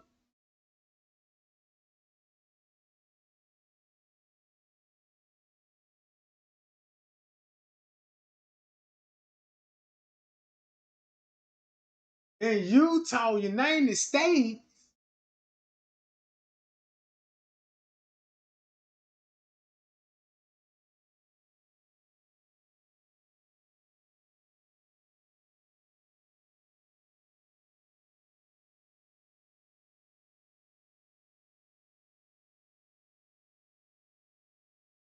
Did they say a bathing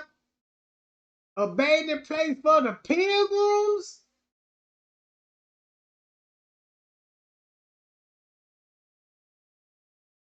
Wait a minute.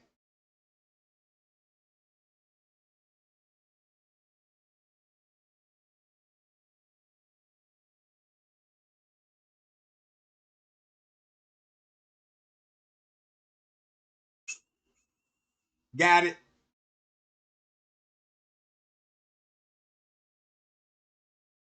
Why this makes sense now? That's all I'm gonna say. Man, this makes so much sense now.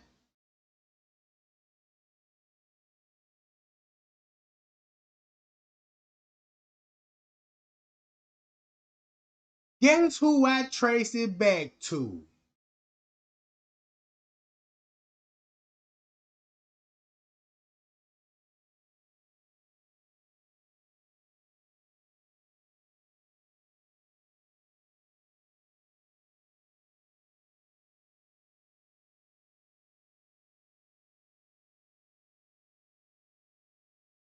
Damn, so this how they were bathing?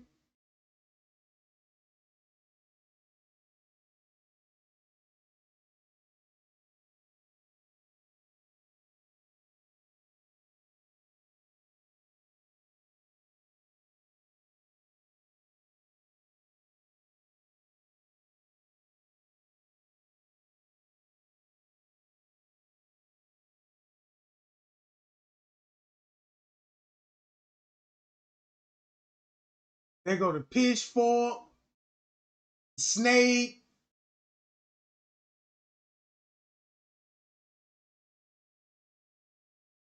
Got the dot in the middle of the forehead.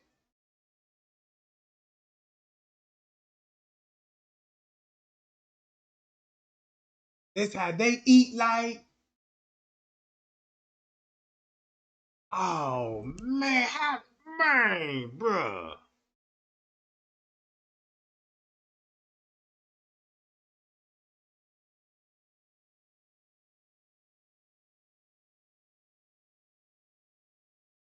And it's like they carved this out of a rock or something, bro. You can't tell me the angels built this shit. Fallen angels, bro, they had to. Man, they fucking perfectly carved stones and bricks.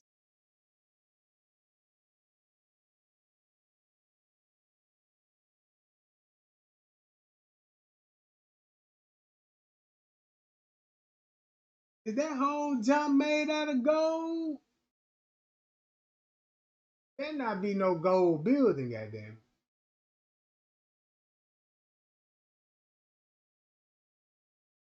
This is the richest temple in the world. I need it. Probably is gold. That means if this jump made out of real gold, bro. I don't know if it is gold, but look like it.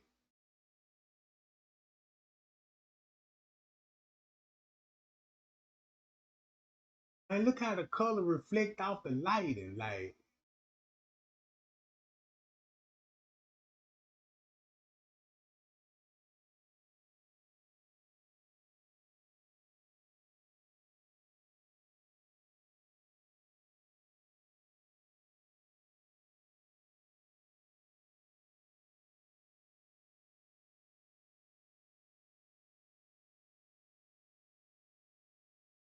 Where I was at now.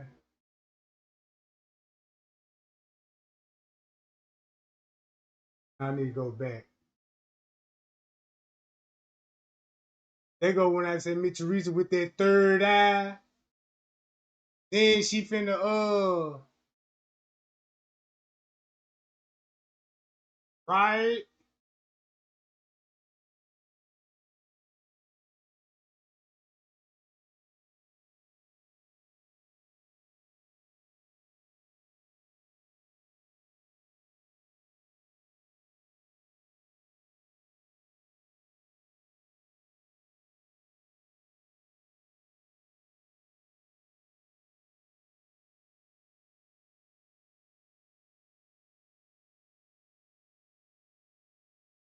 Third eye is a spiritual mind eye. You know what I'm saying? With Buddhism. Gotta go to Buddhism too. Buddhism, boom, boom, boom. Third eye major mark.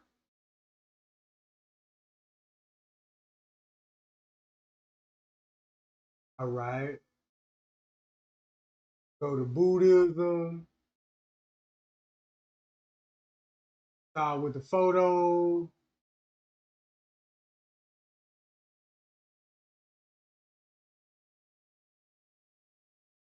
They say that's the birthplace of world.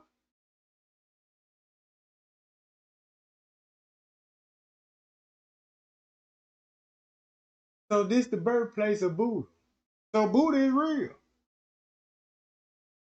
I won't even be surprised. Buddha is king, goddammit. I won't be surprised. Buddha is king. Right? It would make sense. Up in this area, South Asia, right?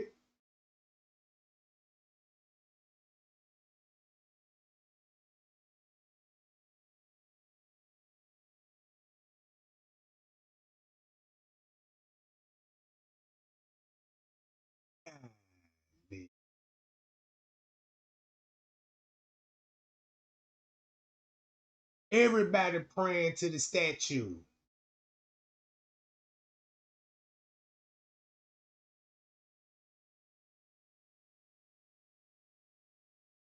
That's the same thing. When you see the pictures of Jesus, you know they always have the sun ray behind them.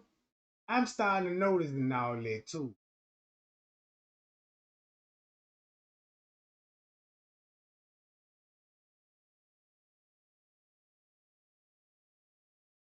Is this shit real gold?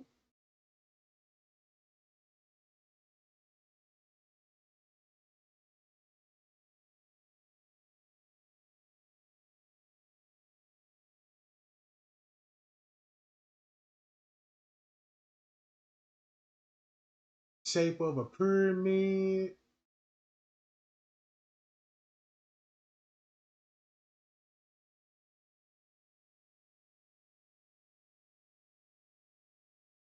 Why this give me, when I see these monks, it give me like the 12 disciple tribe, like where they all travel. Map of the Buddha mission during the range. When the mission was. What year? I'm gonna look into that. It's India. So boom, look how they was spread. Okay, that make a lot of sense to me.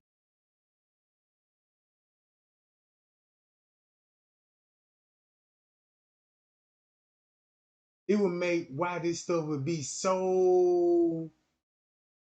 And this shit, bruh, this shit thousands of years old. And look how this shit still beautiful, bro.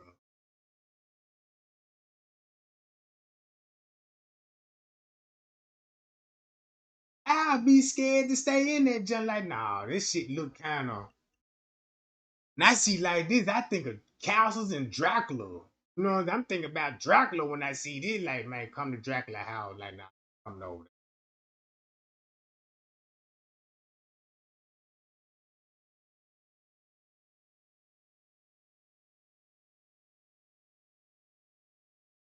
there. Damn, they even got eye building.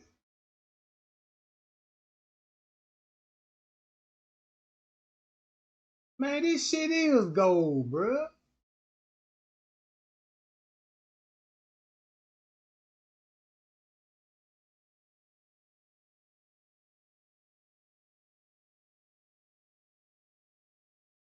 God damn.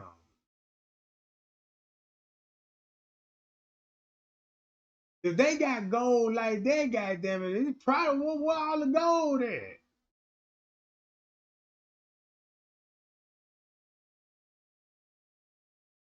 And they even carved it in the mountains.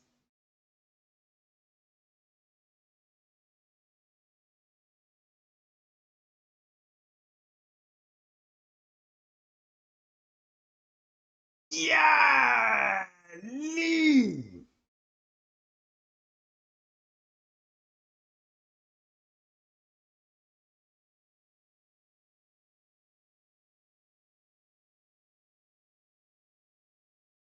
People really drilling into this shit. Man, they can't look. Somebody destroyed the statue of Buddha.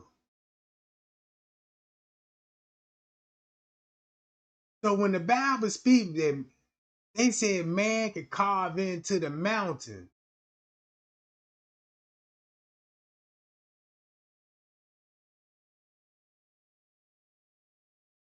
I heard right. So if Cain fled and he was over here and was roaming, oh man, it makes so much sense to me.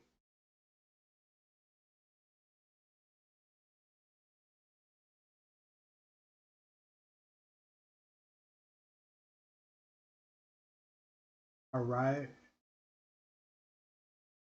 Now, when I was going down to down here, so you can also see about the Freemason, the history of the plant gland, right? You can see all the coats that come with it. You know what I'm talking about? All right. What that is?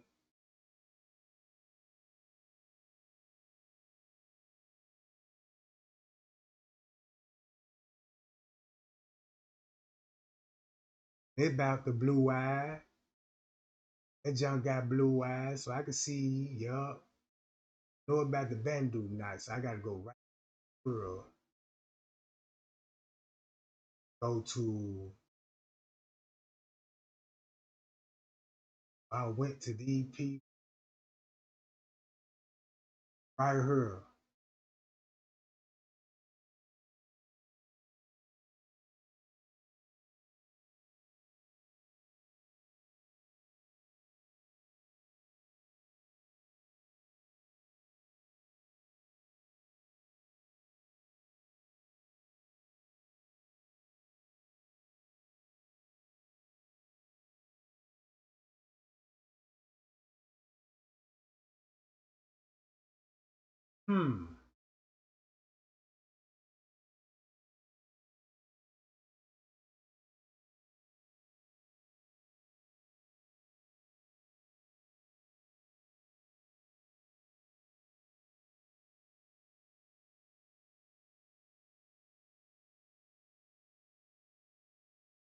That's how Frank Spade looked like, just like these people. When they said he was from the Philippines and all this and India and stuff, that's where he from. Look, they know about the cross already. Look, the Latin cross. So it would make sense the cross was already would be insisted in the Old Testament. Cause I'm thinking, you know what I'm saying, as a lost soul, the Christ had the cross had to come in the dude's round when they were crucified. But now I see why you already have popes and preachers and all this, toting the cross, all this, because that's what they crucified him on, right? So it would make sense why they were, you know what I'm saying? Hold on.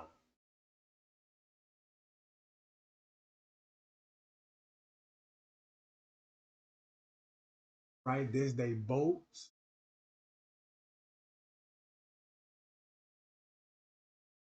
Look at they boats. It looks some similar like Noah's Ark, though. So they got houses on top of those boats. Look at the women.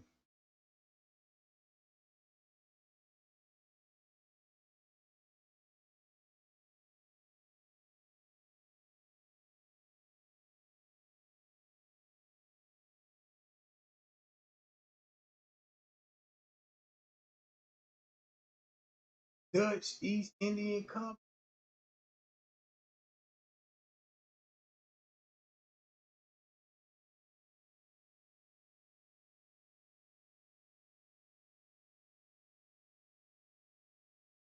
Now I see where those Shriners get their hats from.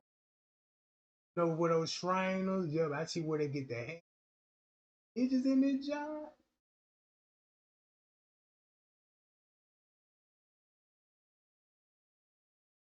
Hey, why midgets always got to have a big ass?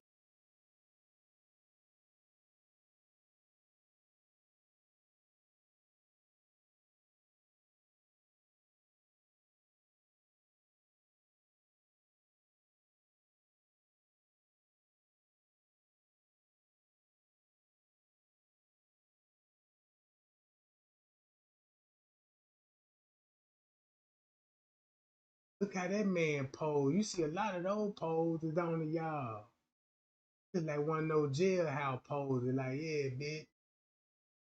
Getting out in the shit 60 more months.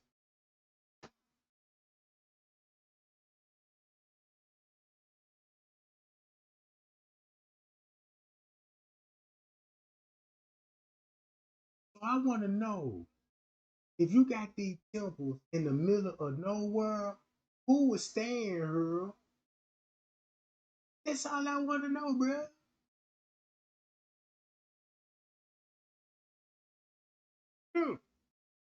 And this shit be like in the middle of a nowhere. Like, who would be standing in the middle of nowhere? Like, you got to think about the food. Come on, bro.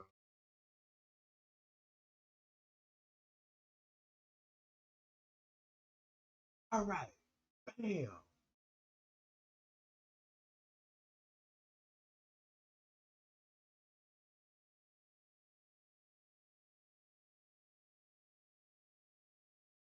You got some chili sauce on that, John?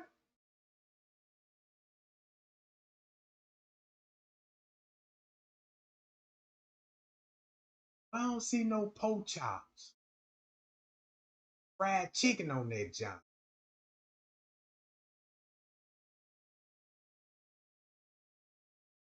So everybody gonna have boats.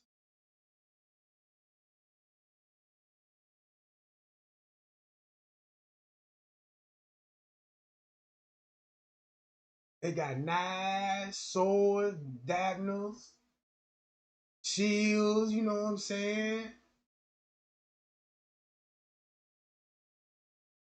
Hold up.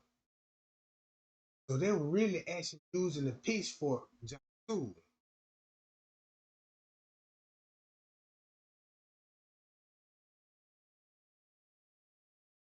Boy, that's when the guns came in.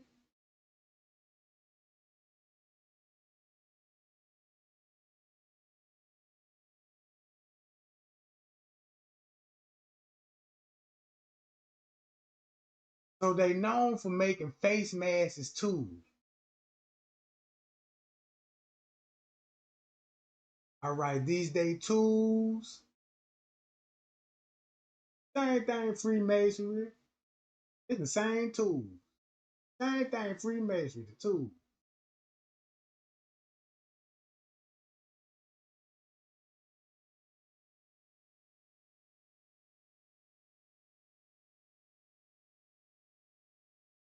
They got the instruments.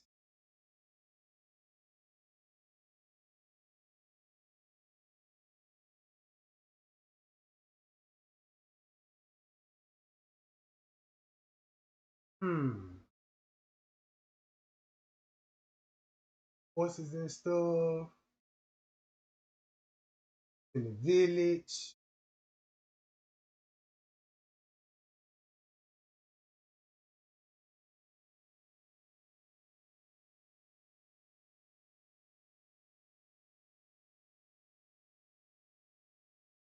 They the fourth largest Muslim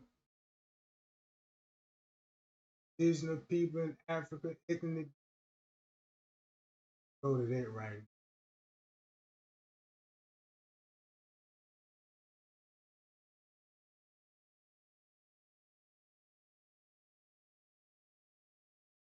That I went to the Hindu to show the Hindus.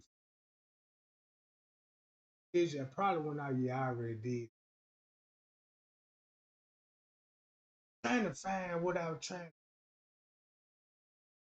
to know. I clicked on.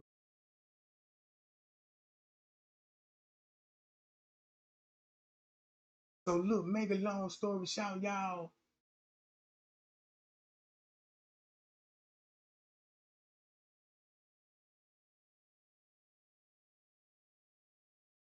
Who I clicked on.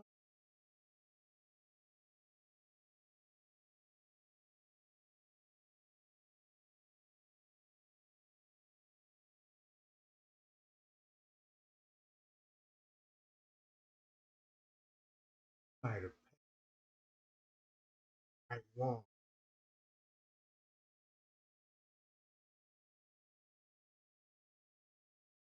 All right. So once you go to Ishmael, now we finna get to this.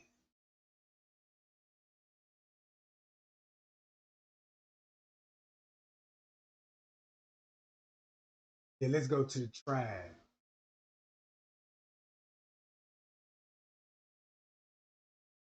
So you mean to tell me, bruh, if they already murdered Jesus, then Satan created his people and created the Bible and say, hey, you are my chosen tribes. I'ma promise you this land. And I want you to, you know what I'm saying, take over this land. Then you got people worrying about UFOs and what was discovered. And these people is worried because they don't want to show y'all what actually they look like. He told you blood eye, blue hair. So if you got the government trying to cover this up because they don't want y'all to actually know, like, and then the Bible speaks about the 12 tribes, right? Reuben, Simon, Levi, Judah, Dan, all of them, right? The 12 tribes of Israel. If you go to this, look what all they running. You got the justice system. They control the food. Look. They control, look, calendars, castles, temples, the moon, the weather, all of this. That's their image. Like Asher, it's a tree. Dan, That's the scale of justice. That's what you see when you go to court and shit. You see all of these shit in courtrooms, and they got the crown symbolizing King David, Reuben, Mandrake.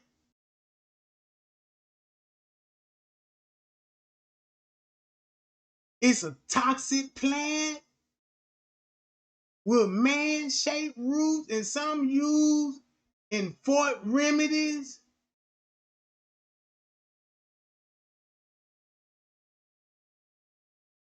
So it's a toxic plant, all right? Joseph, plum trees, we lightly referring to dreams he received as a child. I can see that. When people get money, they like to move where the palm trees at.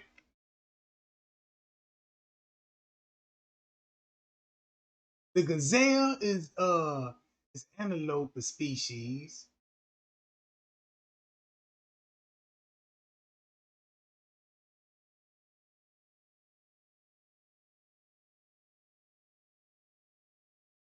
All right. That's where you finna get sun, stars, and moons. Towers and walls of the city.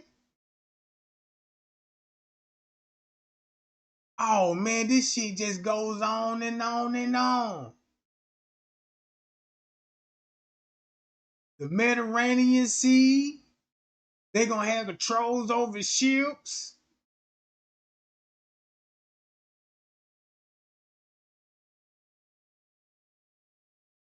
So for the people that think that Hebrew Israelites is black, I don't think so. They can't be, bruh. And guess what? In the Bible, they said, hey, Jesus supposed to come through this bloodline to save the world, right? That's why they telling the world they gonna predict Jesus coming. All right. So when you study this, let's go to the genealogy. Look what Isaac looked like.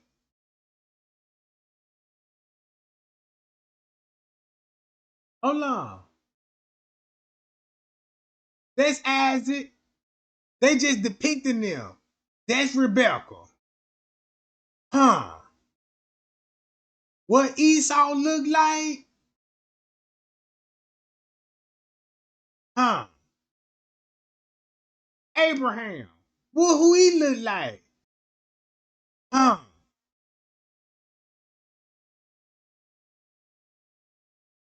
Wait a minute now. Sarah.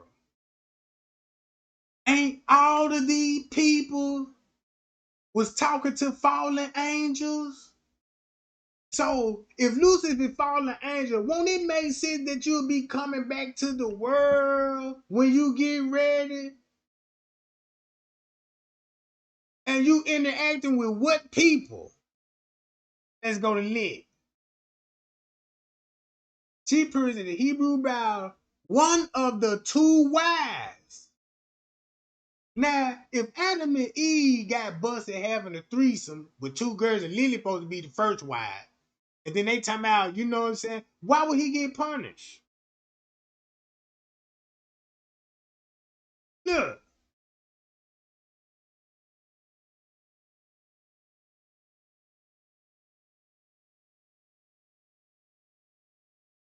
This the 12 tribes of Israel, the Israelites. Known as the children of Israel, they speak Semitic language, people who emerged in the Canaan during the Iron Ages. Check this out. Did they say the Israelites, also known as the children of Israel? They're a Semitic people group who emerged in the Canaan during the Iron Ages. Boy, you got a big problem now. But once you go to the Iron Ages, Let's see what year the Iron Ages was.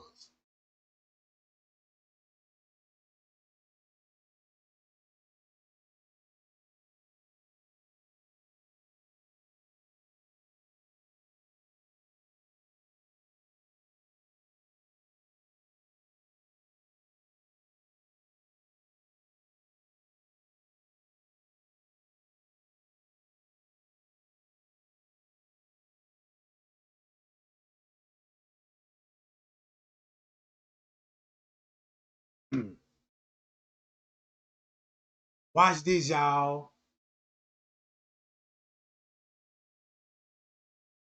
They gonna tell y'all this was before Christ.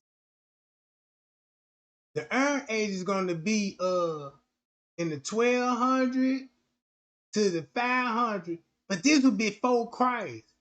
What if it took damn near 500 years after Jesus died in the Iron Ages? After carpenters, bronze.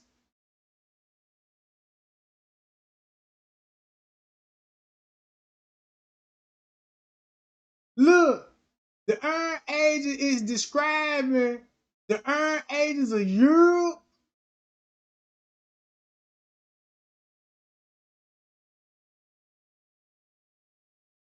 Look.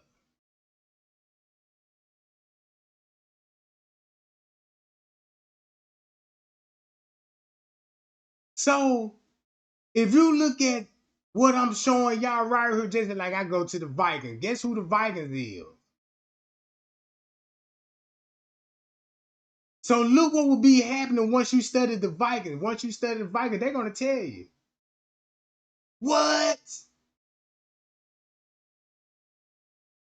So he wasn't lying when he said, hey, how old is the white man? 4,500 years old. 4,500 years old. How old is the African? Oh, they y'all millions of years old. So it would make sense once you go back. Ooh. So, baby, what I'm saying, when they killed Jesus, Lucifer made his own bloodline and told them folks, we gonna look, y'all my tribe. Man, I want y'all to go over there in Israel. Why Israel though? Out of all places. And then look.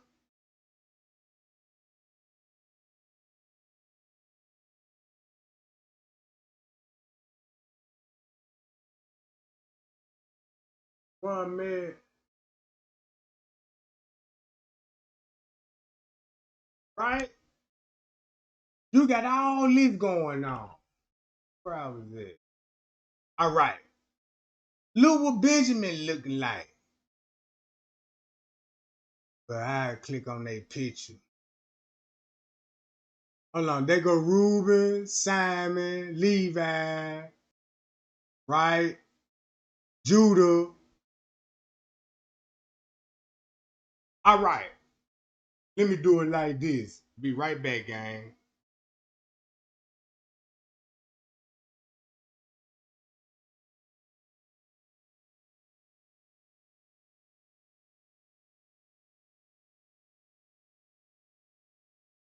King of Judah, right here. Judah is the king. Look what he look like. Reuben. Look what they look like.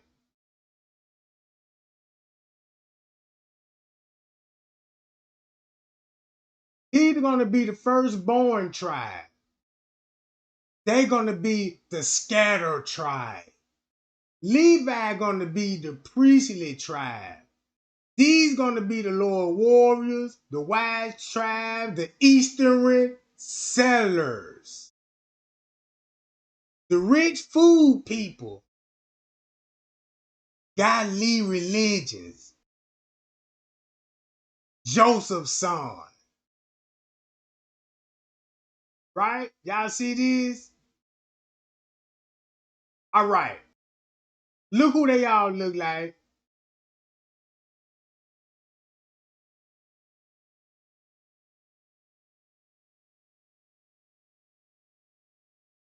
All right.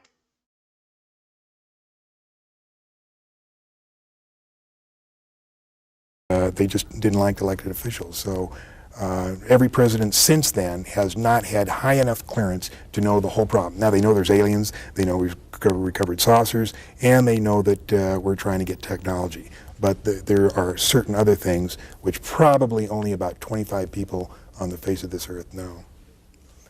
Now, on April 25th, 1964, was the first official communication between our government and the aliens. 3 saucers landed there by prearranged agreement. It was filmed by 5 high-speed cameras, 60. And it's funny, the FBI talking to him, interviewing, but nobody ain't telling the truth of like what's really going on here. Because when you find out things for yourself, you'll get to talking like this. Renowned, brilliant, intelligent men who were students of history. And of course they had enemies in England, but they had the respect of the British kings and the respect of the British royalty. They may not have loved them, but they respected them because they were brilliant, intelligent men. Unfortunately, our country today has very few, if any, on those qualities left. Let me give you an example of how people play with your minds.